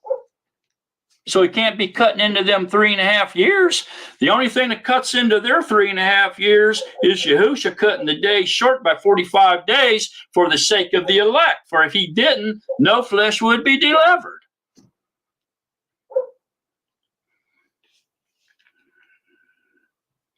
They have one mind, and they shall give their power and authority to the Behemoth. See that? They're in one mind. Let's separate the world into 10 kingdoms. And he says, I'm taking these 3. Okay, fine. You're going to reign. You take over. You reign the world, and we're going to be your sidekicks. They shall fight with the Lamb, and the Lamb shall overcome them, for he is master of masters and sovereign of sovereigns. So these 10 kingdoms, these 10 kings, if you will, 7 with the anti-Mashiach uproots 3, will be here when Yahushua comes back, and they will resist him and fight with him. That's what that means. And those with him are called and chosen and trustworthy. And ain't that wonderful to hear that Yahushua calls us trustworthy? You're a trustworthy bride. I know I can go away for as long as I want to, and you're not going to cheat on me. I trust you. It's powerful, man. Be trusted by Yahuwah like that after all the whoring we did before he cleaned us up. Wow. And he said to me, the Mayim which you saw where the whore sets are peoples and throngs and nations and tongues. So there you go. That proves that the Mayim are nations. Okay. Where the whore sets, there are nations. She sits in all the nations. You know, the Vatican pretty much is over the whole world, man. Right? And the 10 horns which you saw on the Behemoth, these shall hate the whore. Ain't that wild? So all of a sudden, after this devastation takes place, there seems to be some animosity between the 2 leaders takes place here. It seems to be, because the 10 kings or the 10 horns are siding with the anti, and they're one-minded in their goal and what they're going to do, right? All of a sudden, there's some kind of animosity takes place between them and the whore, which is the Vatican, the religious leader, and lays her waste and naked and eats her flesh and burns her with fire. I think they nuked the Vatican. I think the anti, along with his one-minded counterparts, nuked the Vatican here, folks. That's what it sounds like. For Yahuwah did not give it into their hearts to do it.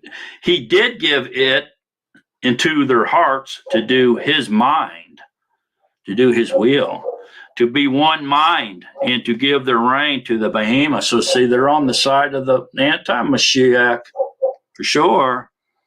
But Yahuwah put it into their hearts to do his will, his mind.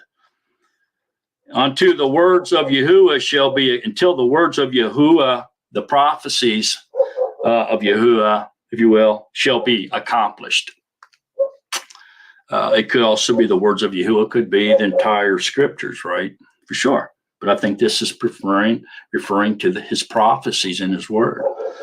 And the Asha whom you saw is the great city, having sovereignty over the sovereigns of the Arats. That's Rome. It's the only city that's ever had authority over nations and sovereigns. It's Rome. And so the whore's Rome, or basically the Vatican, if you will. And here again, just like we found out in Daniel 2, the first is last and the last will be first. Boom. Kind of finishes it off there. So there you go. There's our study for this evening about the politics and religions of the tribulation years.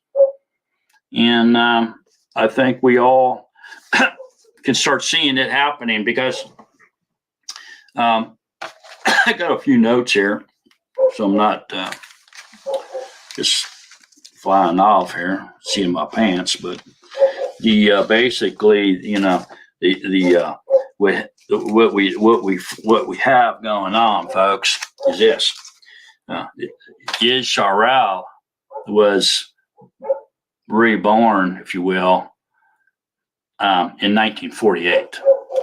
All right. Now, this is very significant. And they were reborn. Israel came back on the map in 1948. Now, there's a lot of people out there, and I've watched their videos and I've listened to them speak, that say, no, that's not Israel.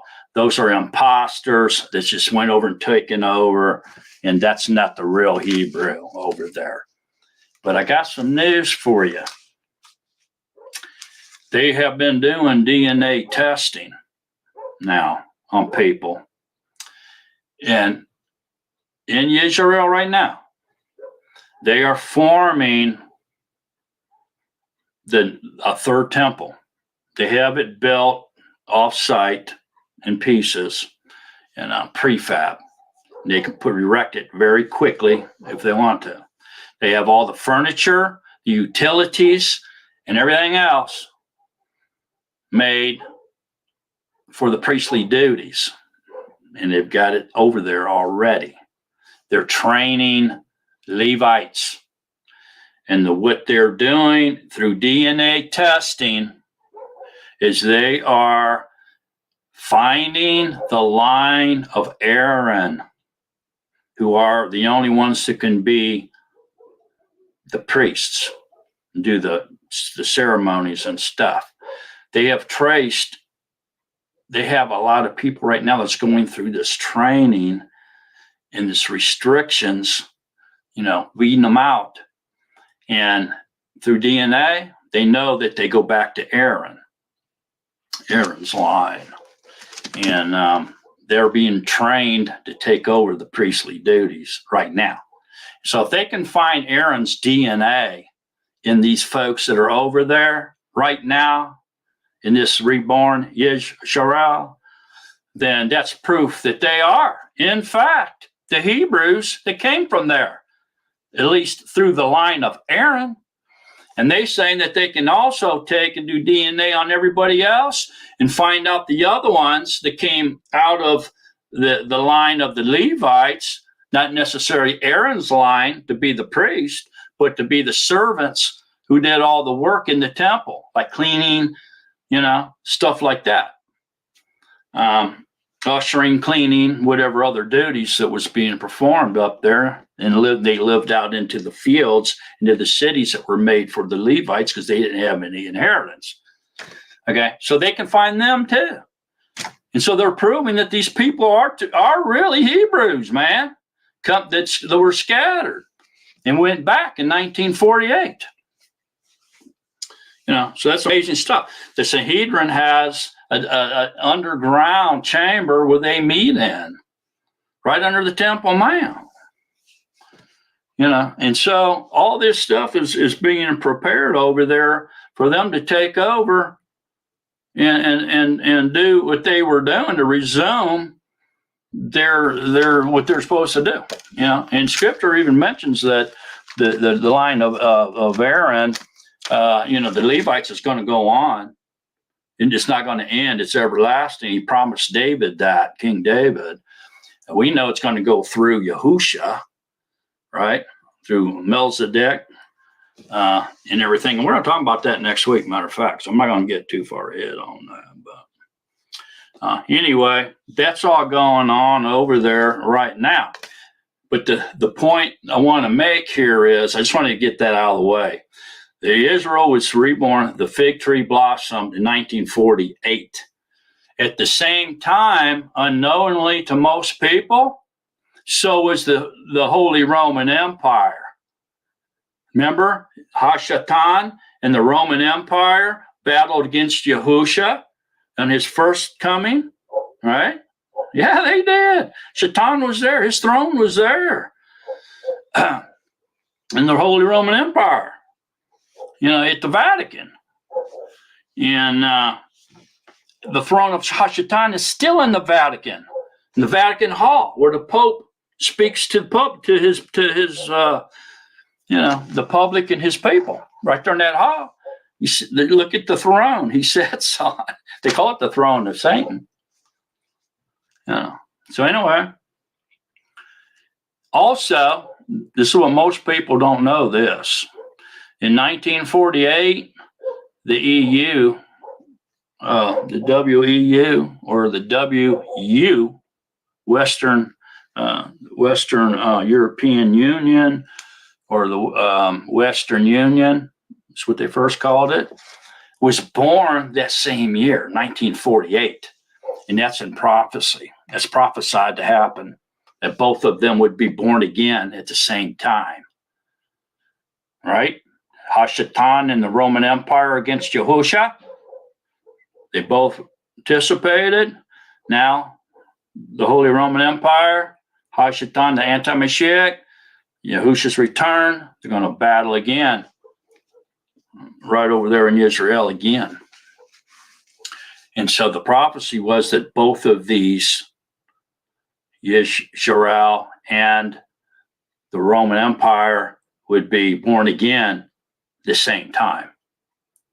And it was in 1948. Israel, November 3rd, 1948. Right? Yeah, pretty sure.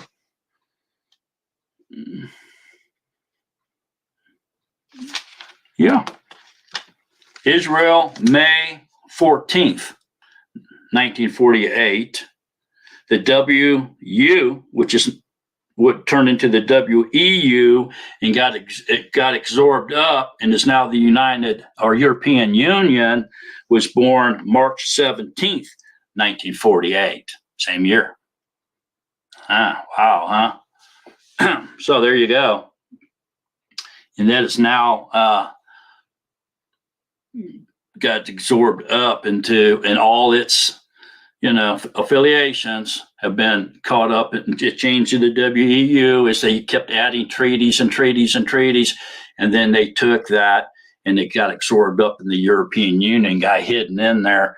And they say it's abolished, but it really is still there. And that, folks, is a 10-nation alliance. And guess what? They were in Brussels, Belgium. They were in Belgium. And guess what? The European Union is still in Belgium.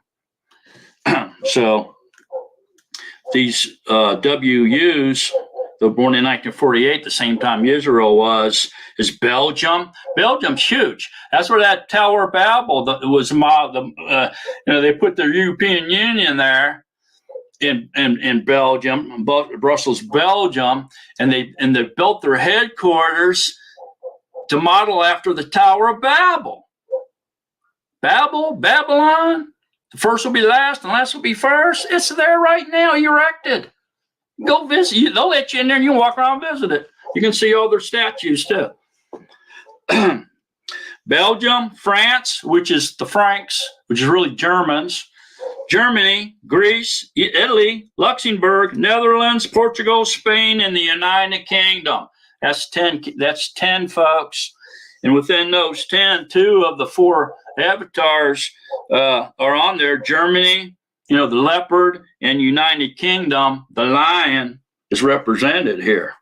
And even France is, which may be one of the bird wings, right? And which comes out of that German states, those Germanic states that would made up the Roman Empire. It wasn't Rome. It wasn't Italy. It was the Germans. Man, I mean, that's mind-blowing stuff, but it's true. And I don't know, let me see if I can find this. Yeah, I probably won't be able to see it. But anyways, if you have fossilized customs, Lou has a picture in here somewhere. If he's on here, he may know what page it is. But basically, it shows a picture of the Pope and Hitler hanging out at World War II, because they've been desperate to gain control back together, the Vatican and the Roman Empire, which was Germany. The German people, man, is really what that was all about. But I can't find it, but I know it's in here. So if you have a copy of Fossilized Custom, look it up, and you'll see. So anyway, there you go. You have the rebirth of the Holy Roman Empire happening November 3rd, 2009. Scripture was fulfilled in front of our eyes. Most of the world missed it, just like most of the world missed the Messiah, the Lamb of Yahuwah coming, right, at the dawn of the first century there. And most of the world missed the rebirth of the Holy Roman Empire, but it happened in 2009, folks. So it's been a while, and that's 10, 11, 12, 13 years, almost 14 years now. That's been going on. There's another organization that involves the bear, or Russia, that's depicted in the beast, in the behemoth. And it's called the European Union Russian Strategic Partnership, and it consists of all the formerly Western Union states that we just talked about, that was born in 1948 in the Russia, and this old thing that's going on right now with Ukraine is involving these 10 horn nations, and the 5 nations that border Russia are in a hot debate with them on what to do with the European Union, Russia, and Ukraine. So they're all involved. They're all involved with that, what's going on over there right now. So, here we go. So the Roman Empire, the 2 legs of iron, was somewhere 27 BCE to 800 AD or CE. And then when the Pope Leo III crowned Charlemagne as the first empire of Rome, that's what he said, the empire of Rome, the emperor, not the empire, the emperor of Rome, at 800 was the birth of the Holy Roman Empire, or the iron mixed with clay began. The feet, that's when that began, 800 AD or 800 CE. Okay, and then it appeared, or perceivably, it ended in 1806. Okay, so it lasted 1,000 years. Okay, but it really, like I said, it did not. They say it ended in 1806 when Napoleon, inflicted that crushing defeat on on Italy. The Roman Empire, the Holy Roman Empire, kind of collapsed right there in 1805, and then 1806 they declared it as dissolved. but really in the hearts and mind of people, it wasn't dissolved. It lived on. If something lives on in the hearts of mind of men, guess what? It's still alive. You better believe it. Men will do a lot of things for what they believe in, buddy. You better believe that. And so,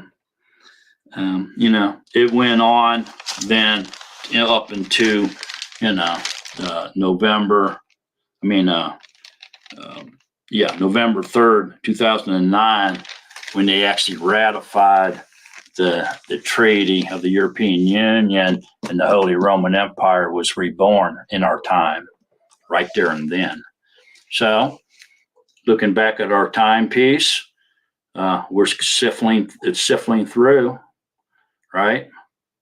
The 1948 rebirth of the WU is when that 10-horn kingdom was established, and Israel, that's still filtering through, and it's all in the same era as the rebirth of the Holy Roman Empire, which is sifting through into the grave. The people are dying every day.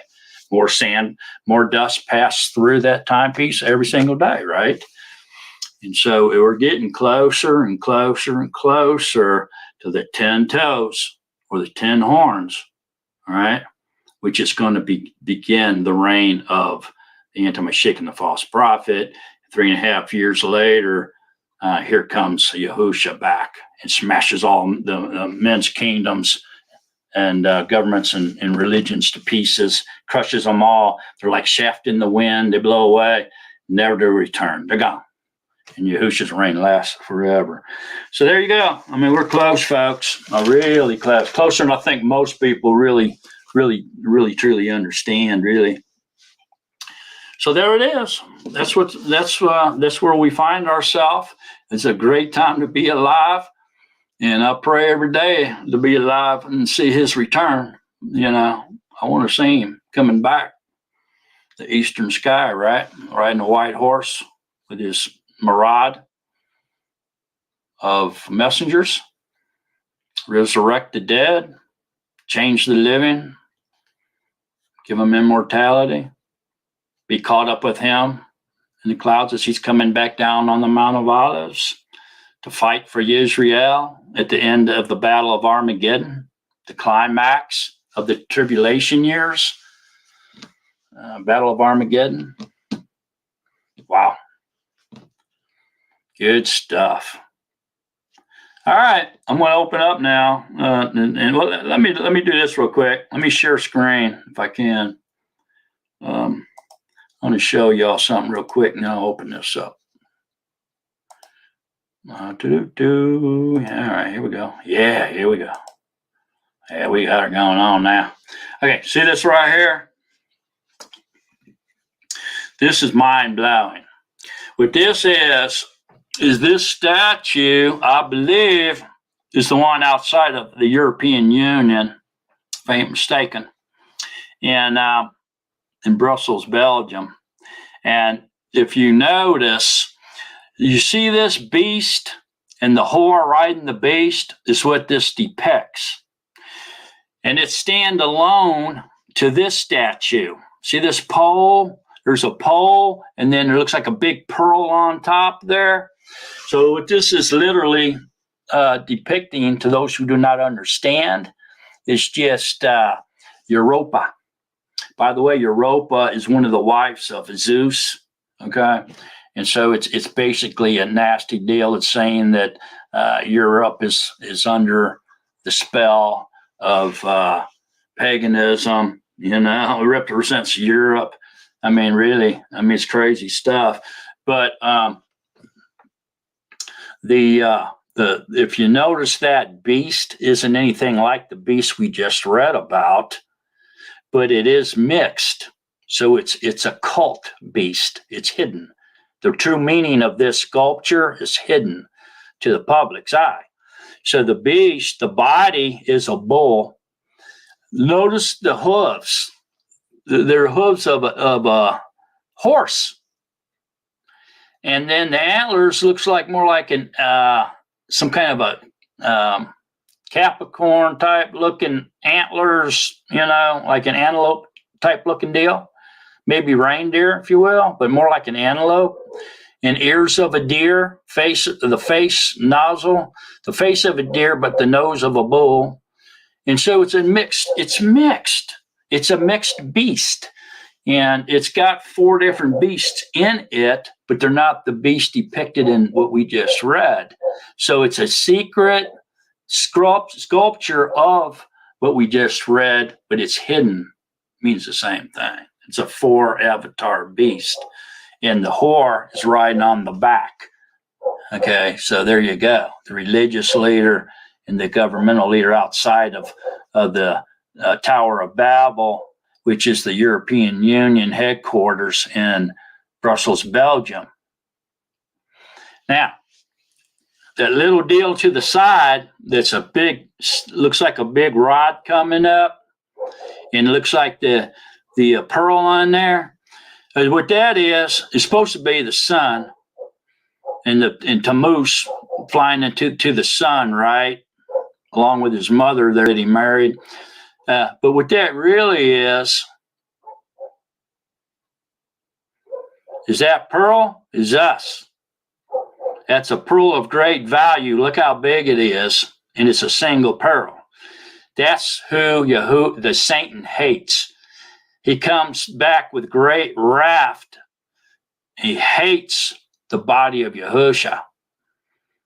Okay, he hates the bride. He hates the remnant of Yisrael. The bride is the remnant. And that pearl right there represents us. So what's this whole thing telling us? The beast and the whore right in the back of that beast is going to come in great wrath and try to overcome the bride, that pearl right there, chasing that pearl down to kill the pearl, the people that make up that pearl, which is the body, the remnant of Israel.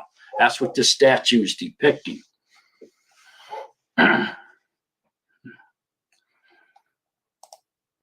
So here we go.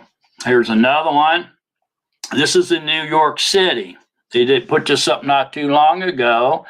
This is one of the beasts in Daniel that was we read was a lion with eagle's wings. Okay, and on this statue is a representation of peace and safety. That's what this statue represents: peace and safety.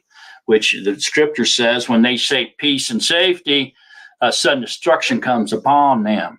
So here they got this beast from Daniel, or Revelations, if you will, that depicts peace and safety, and it's the lion with the eagle wings.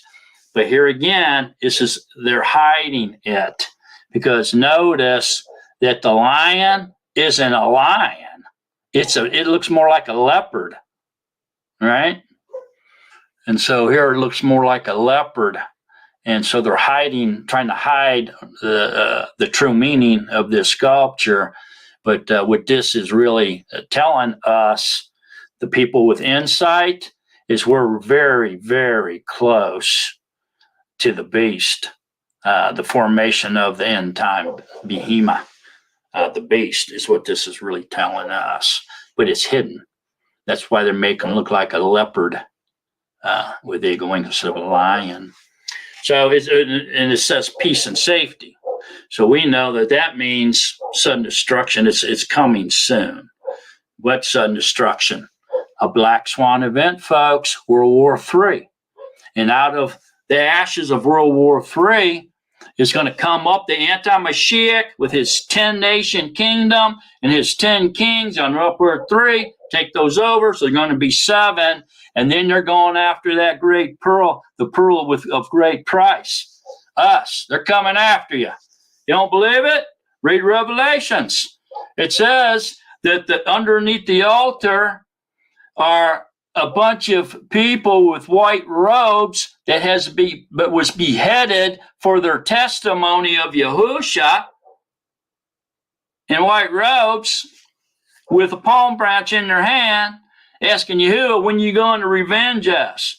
And then when he asks, Yahuchanan asks, where did these people come from? The messenger said they came out of the Great Tribulation years, and that little short 3.5 year period. And the number of those people, no man can count. No man can count. That's craziness, man. Craziness. Think about that. So anyway, I just wanted to share that, and I'll go ahead and open this up now, and y'all can come in if you want to. Somebody give a testimony. If you don't want to talk about this subject, give testimony or something. Ask questions, whoever. Come on, participate. Need some participation here this evening. All righty, here we go.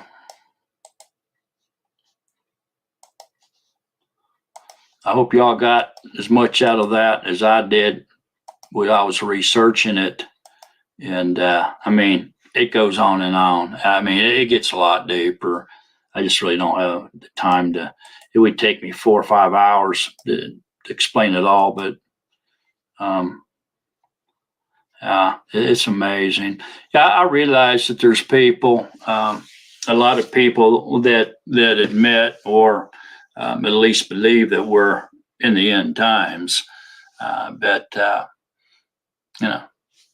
do they really know where we are in this time frame? Do they really? Or are they just saying that to go along with everybody else?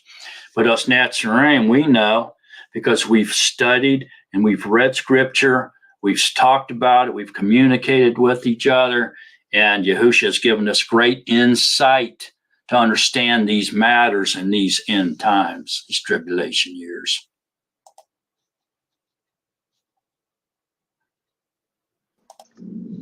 Hi, Bruce. Shabbat shalom to all. How are you doing? Shabbat shalom, man. Nice to see you, brother. Haven't seen you in a while. You all right? Yeah, spiritual turmoil in my head. Turmoil? Yeah, spiritual, battles in my head. And yeah, I was talking to Kobe about this, and mainly, just in short, it was like it turns out that I was kind of like letting the accuser of the brethren kind of in my head, and I started thinking of all these things that I couldn't agree with, or couldn't, I was just thinking, like, holding a grudge in my head, and I just had to let that go. Oh, really? Yeah, I did. I had to let that. I had to let the judgments go, because I know that's what Satan wants. And I had a really refreshing talk with Kinsley. Kinsley was able to get in touch with me, and her husband doesn't mind, which is good. To know that he doesn't mind us keeping in touch. And so the first thing I do when Yahushua opens that door up is rebuking anything unholy or anything that's unhealthy between the person I'm talking to. When I remember, sometimes I forget to, and that really does help. So we read a little bit of the Besorah, and I just realized too, I guess part of it is I think Satan in me, that when he's taking advantage of us, doesn't want me to test what I hear. Sometimes I discern that there's nothing that backs up what I hear. There's nothing written, so I'm thinking, well, how can I take it as what I'm hearing as being true? The other part of it is I'm hearing, otherwise Satan sometimes gets in my head and kind of I just stop listening, because I don't have patience sometimes to go through all the sorts of the door is where you want to turn to battle principalities and authorities of darkness. Your best thing, place to go is the Besorah, to the Torah, man. Yeah. And start reading out of it. Start speaking those words out of your mouth and making them a reality. They're a two-edged sword, and that's the best thing you can do. You can also pray and fast. The demon possession stuff is not a joke. Being tormented by demons is not a joke. It's real. A lot of people think you're cuckoo when you talk like that, but the truth is, it's real and it's powerful stuff. It's not a joke, and and you need to handle that with authority that you've been given by Yahusha, and you come in the name of Yahusha, and you use the Torah and speak those words out of your mouth out loud, and rebuke the devil. You can have the authority to rebuke him. You know, it was interesting to me now, since I busted out of religion. I still don't know sometimes how I'm thinking in a Christian way and how I'm thinking as a Nazarene. I don't always know the difference because I'm unlearning so much, and also because Satan is a master. He's like an angel of light, so he can mask truth with lies. All right. That's why I'm still trying to bust out of that. But you know what? It just was scary. And all was scary too is my family finally they have made the decision because they finally realized that I'm no longer using the J name. Like, I don't care using scripture about this whole thing. Don't argue over words and names, whatever. The J in in anyone's name that has a J in it, whatever. Because it was really an issue, then change your name. Otherwise, except that the Yahuwah gave you a name with a J in it, if that's really the case. So I don't really think that the J is always an issue. Hallelujah, as it is now, the J is still pronounced Yah. How is that possible? And if it's pronounced Yahuwah will not be mocked. They can change the J on it all they want. He ain't going to allow them to change hallelujah because that's his highest praise, man. Right. It is he's not going to allow that high praise to go to anybody else. So they changed even how you spell hallelujah. They changed that. They started with an A, and then they put a J on, took the Y off and put a J and tried to hide it and take that praise away from Yahuwah. But guess what? It still says they still say hallelujah. Pronunciation change it all. Right. So you put it right back in their face, man. You ain't going to be mocked. There's the point, is that the pronunciation hasn't changed. So since it hasn't changed, it still means the same thing. It's still translated as the same thing. So that's why I don't always know that the whole issue about J should be accepted. I don't accept that all the time, but now that my family finally understands that I will not, and sometimes it slips, that I use the J name, and I do use when I'm talking about it. They finally won't pray with me. They actually stop sending me links or whatever to talk to them. Well, okay. Well, you finally got it. I didn't want to come here bombarding or thinking, that I don't belong, and then and getting. You know what? It's unfortunate that there's no balance right now. Of there's been nobody to really pray with, except for just my family for all these years, only believing what I already know, and then not making disciples of the nations. I felt kind of weirded out, like a Pharisee, in the sense that I would just back away from people who I knew weren't going to listen to the message, rather than sharing the message and leaving a seed of hope, to someone and trying to make a disciple. I wasn't doing that. It's actually much easier now with Nazarene views. It's much easier to do that because I'm sharing just some of the basics that we've gone over. The names and the etymology, some of it. And then some of the people are accepting it. But they haven't told me that they turned to being a Nazarene yet. But anyway, so I guess sometimes you just gotta act up, put yourself out there in faith. And I'm talking to anyone who puts themselves out as a shepherd. Yahusha calls himself the Good Shepherd, or that's the translations and all the scriptures I read. He calls himself the Good Shepherd. He had to endure hate and violence, on him because of speaking the truth, and persecution. So anyone out there, who is doing this, is going to experience a number, even just one of those things that he went through. He's trying to prepare us to. It brings light to the scripture of it. Like we kind of like share in his death. So. Yeah, you just you have to get to a point where you're not a people pleaser, Bruce, and you're a Yahusha pleaser, and so we're obedient to him. We call on his true name without shame. We're not ashamed of it. We're not reluctant or hesitant. We use it, and we are a Yahuwah pleaser, not a man pleaser. Yahusha told us, fear, don't fear man who can only destroy your body, or disenfranchise you or something, whatever. But Yahuwah, who can destroy both body and ruach in the lake of fire, and so we that's what we need to do. Stop being a man pleaser and be a Yahuwah pleaser. And then all other things, when we search out his kingdom and his will for our life, which is obedience and a relationship with him, separate us from the world and from our flesh, so forth and so on, then he gives us everything else. It's an easy matter for him to deliver your family or convert your family over into being one-minded with you, Bruce. But he'll follow your lead.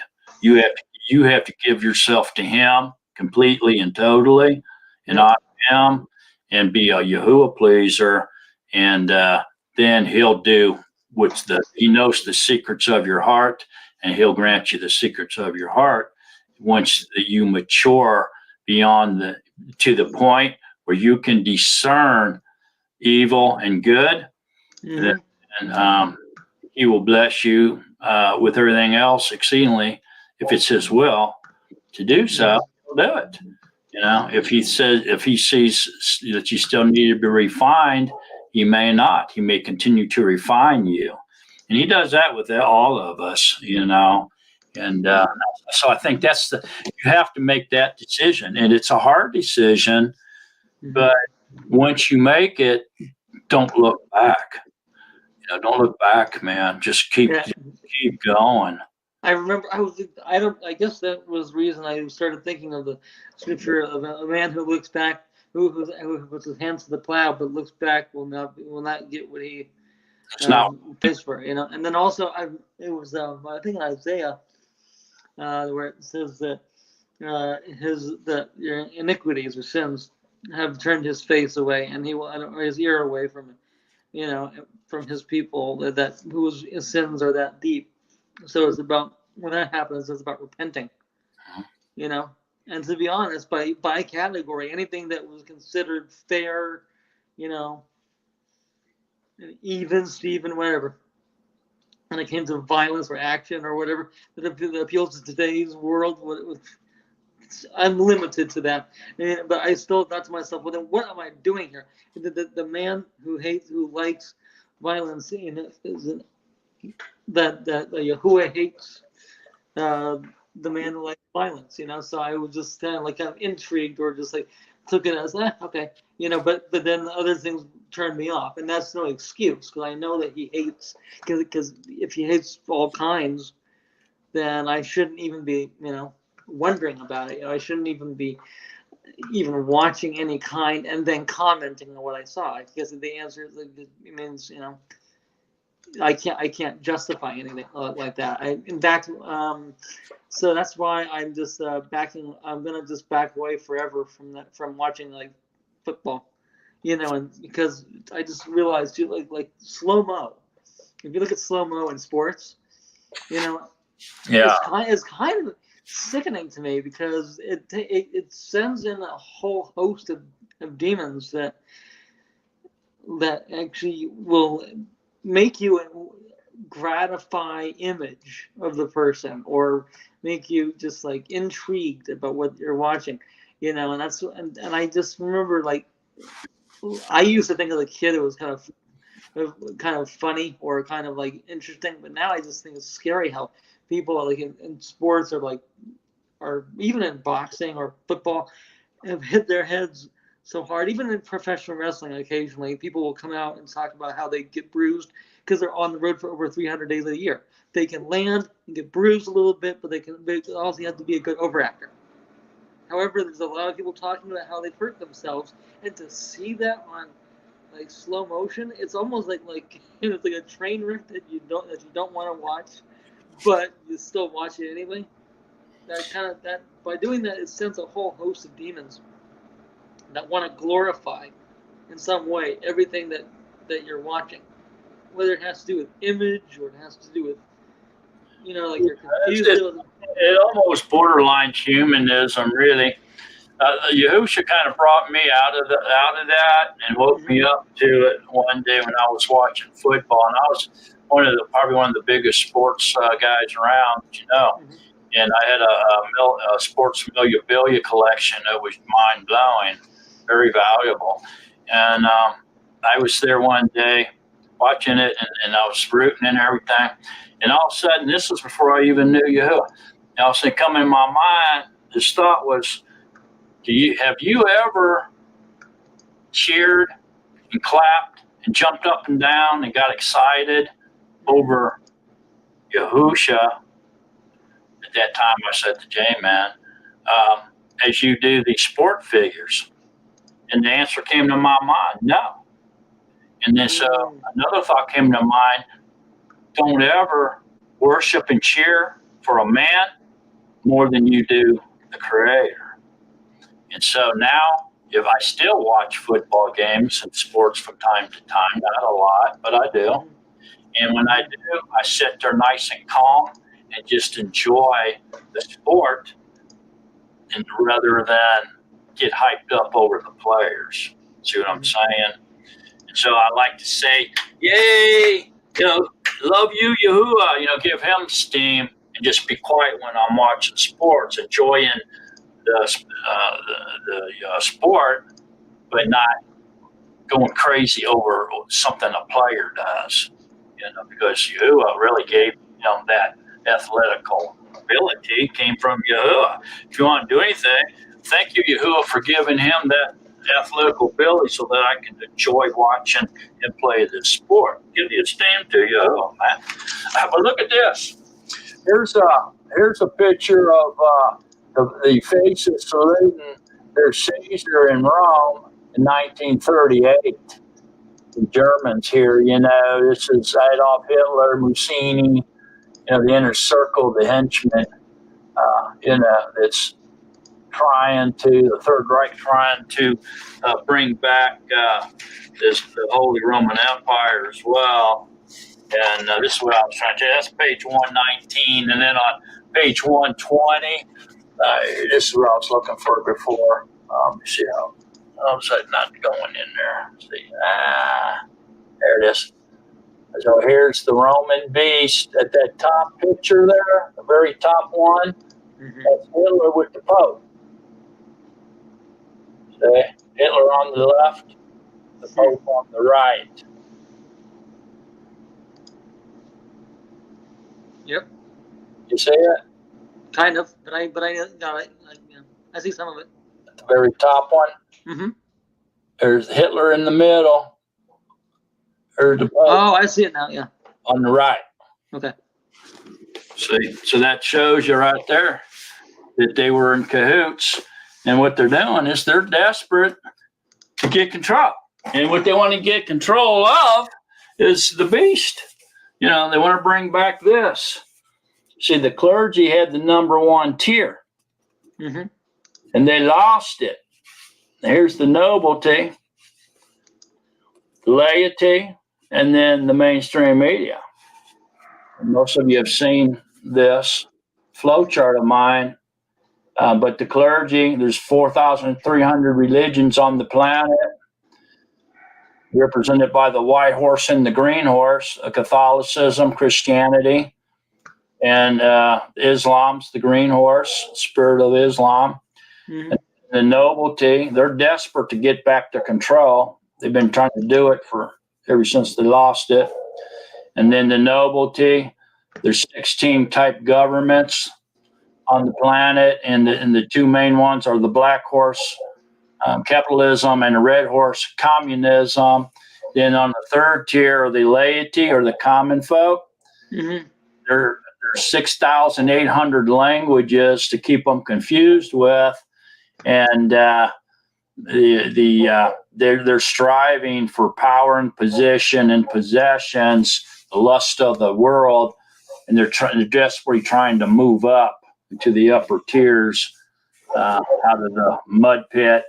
Then, of course, the mainstream media comes on the scene in the more modern era, and their job is to work for the beast. There's 6 giant mainstream media corporations, and they strive, work it 24/7 to bring chaos and confusion into the mix to keep the laity in the dark, and so they don't know what's really going on. So they also for the beast in our era.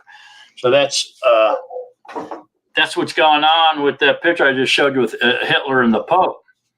I'm glad you back to the Roman Empire, where the two rule. They've always been two rulers: the political ruler and the religious ruler, controlling and ruling over the laity through that government known as the Roman Empire. The legs of iron, 2 legs of iron. There's the split, 2 legs. There's your split. The one religion, one political. The Roman Empire going in down into the feet. Again, a split into the iron mingled with clay, and that's where we're at now. Real close to the 10 toes is where we're at, going through the hourglass. It's like I think it's in a way Yahuwah's way over all these decades of my life, where people have said not to talk about politics and religion. Well, the book was Fossilized Customs, Gibson Girl. With the Hitler and Pope in it, that's Fossilized Customs by Lou White. Go ahead, Bruce. I guess for decades in my life, people have actually said that the most 2 debatable things to not talk about are politics and religion. But we celebrate holidays. A lot of us across the world celebrate holidays, not knowing that a lot of it is mixed with modern traditions, with ancient traditions combined, like on purpose. So it's like, and that's an example right there. So anyway, yeah. Yep. Oh, by the way, when you were talking about I guess a ruler that would change the times. Well, one example that came to mind is Pope Gregory. The reason I'm saying it like that is that's our calendar, the Gregorian calendar, stemmed from Pope Gregory. And he changed a lot, and he's a contributing factor. Of course, anyone who's decided to name July and August after the Julius and Augustus Kaiser, those are 2 other ways,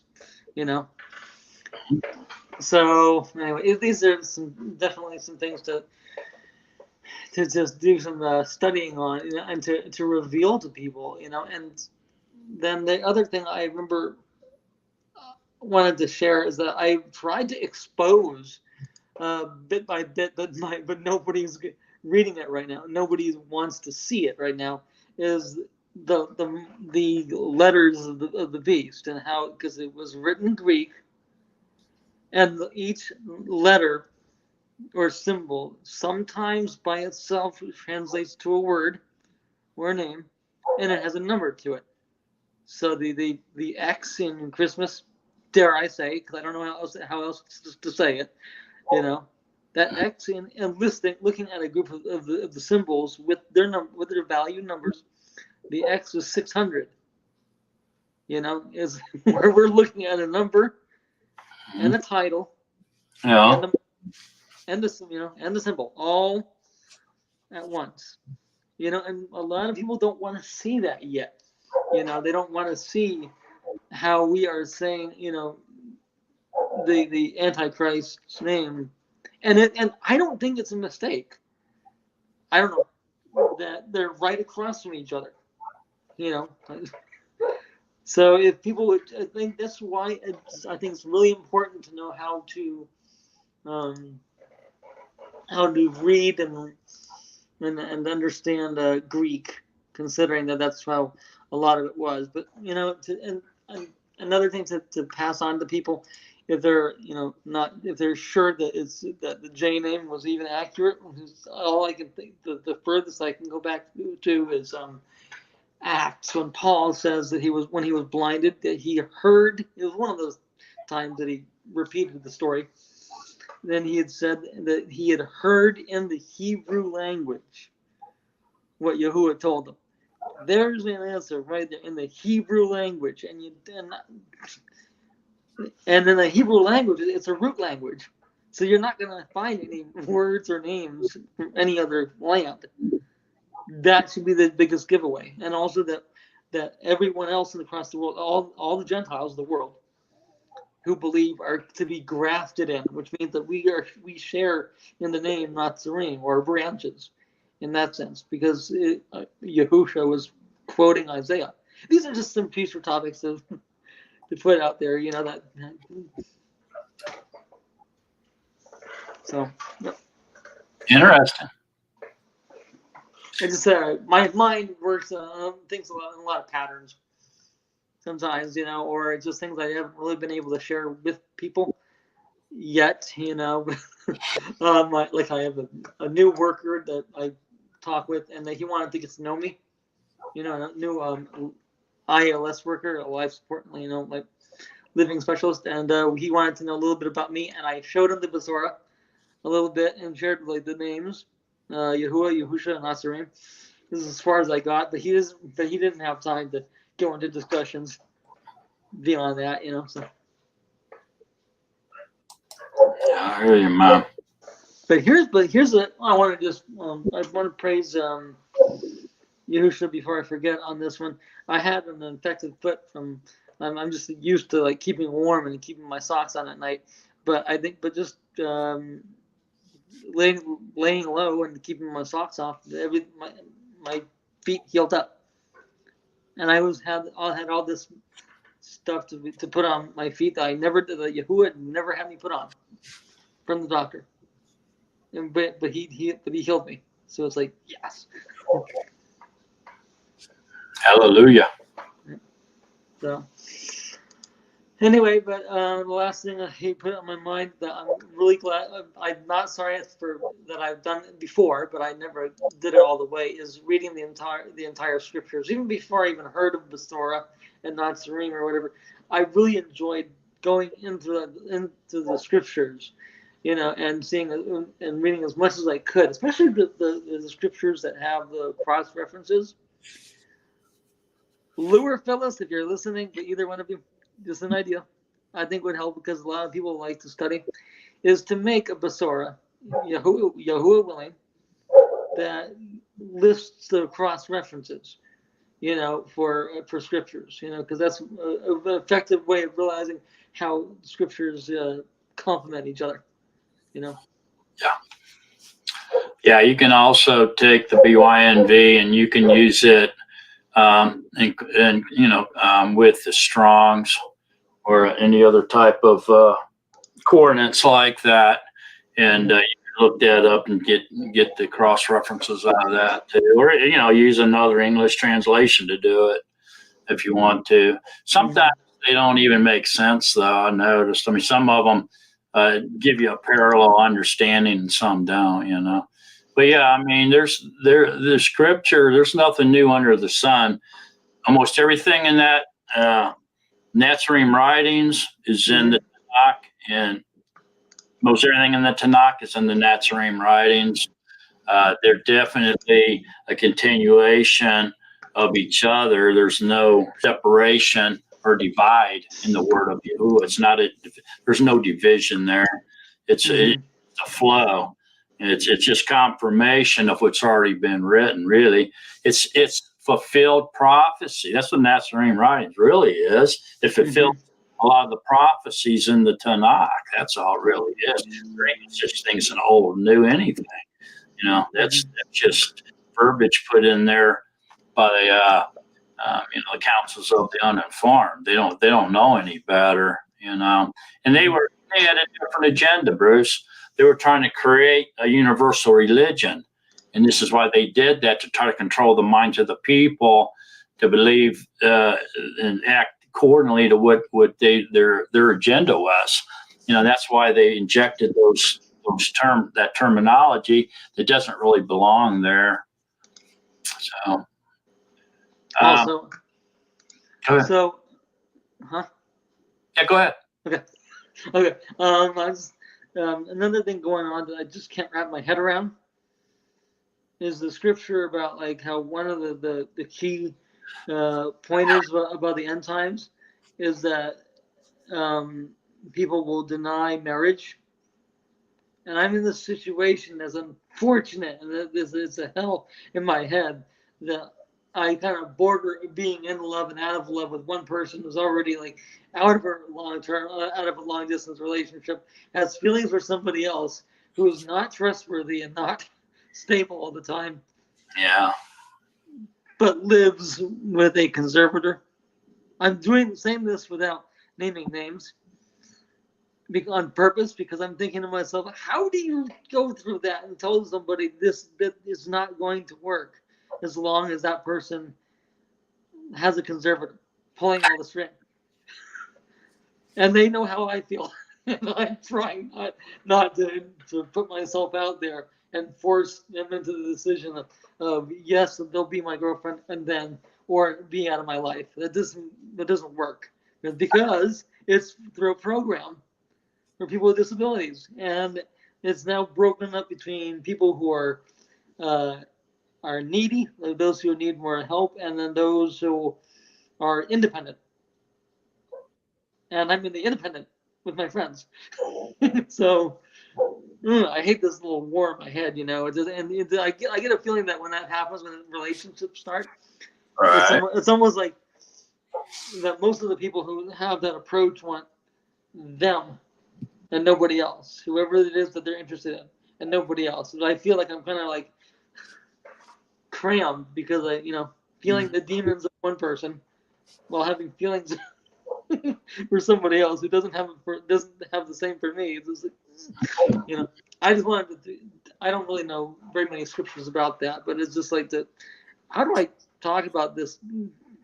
About how I don't feel it's right to be thrown into this position of feeling right and wrong feelings with somebody who I can't really trust is actually a good match.